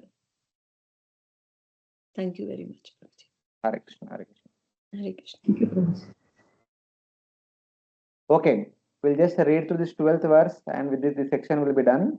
So that that particular thing what we are discussing is understood. Yatra yatra dvijagavo यत्र यत्र द्विजा गावो Veda varnashrama kriya वेदा वर्णाश्रमक्रिया tam tam janapadam yata तं तं जनपदं याता sandipayata vrishchata. सन्दीपयत वृष्टत. I will read the Immediate- translation. I will read. Go wherever there are cows and brahmanas. See, very Kindly see these translations from today's perspective, today's point of view. Go wherever there are cows, wherever the Brahmanas, wherever the study of the Vedas, wherever the activities of Varnashrama. Burn the cities and cut down the trees. Burn all those people, all those villages where all these activities are happening. Sandipayata means burn. If the cities are burned, then the inhabitants will be burned also. Cut down the trees upon which they live. Trees means which are supporting for these people, for the people to do all these things. In order to maintain the cows, we need the pastures. We need the trees to construct homes. Okay. So all these things. This is what happening today also. Same thing. What Hiranyakashipu did then is what happening today also. Slowly, slowly, slowly, slowly. At one point of time, India had more population than the human beings. Now we need to find out where the cows are there. Because they said there is a lot of world market. If you export the beef, you will get a lot of foreign currency. So last 50 years, India has become number one in beef export. Now no more cows or bulls seen around. And by the way, in order to inspire that beef export, they introduced tractor. One tractor can do the work of 100 bulls. So why do we need so many bulls? So slow work. Tractor is there, you can do everything very fast. First tractor came, later and so many other machinery came. Now everything is done by machine only. Now neither bulls have any work nor people have any work. So bulls are at least were sent to slaughterhouse and the people do not know what they do. This is how the Vedic culture has been taken away from our life. Slowly, slowly, slowly. And in order to engage people, the computer came, the software came, and everyone is in cities doing software jobs. And no one is doing agriculture jobs which are connected to Varnashrama Dharma. So slowly, slowly, we are voluntarily giving up our traditional Varnashrama culture, all Brahmanical activities, cow protection, etc., etc. And we are voluntarily increasing the mode of passion and ignorance by not maintaining mode of goodness.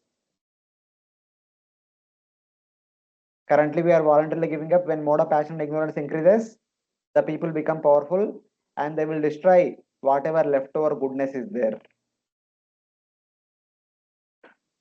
Because they know as long as goodness is there, we cannot maintain our power.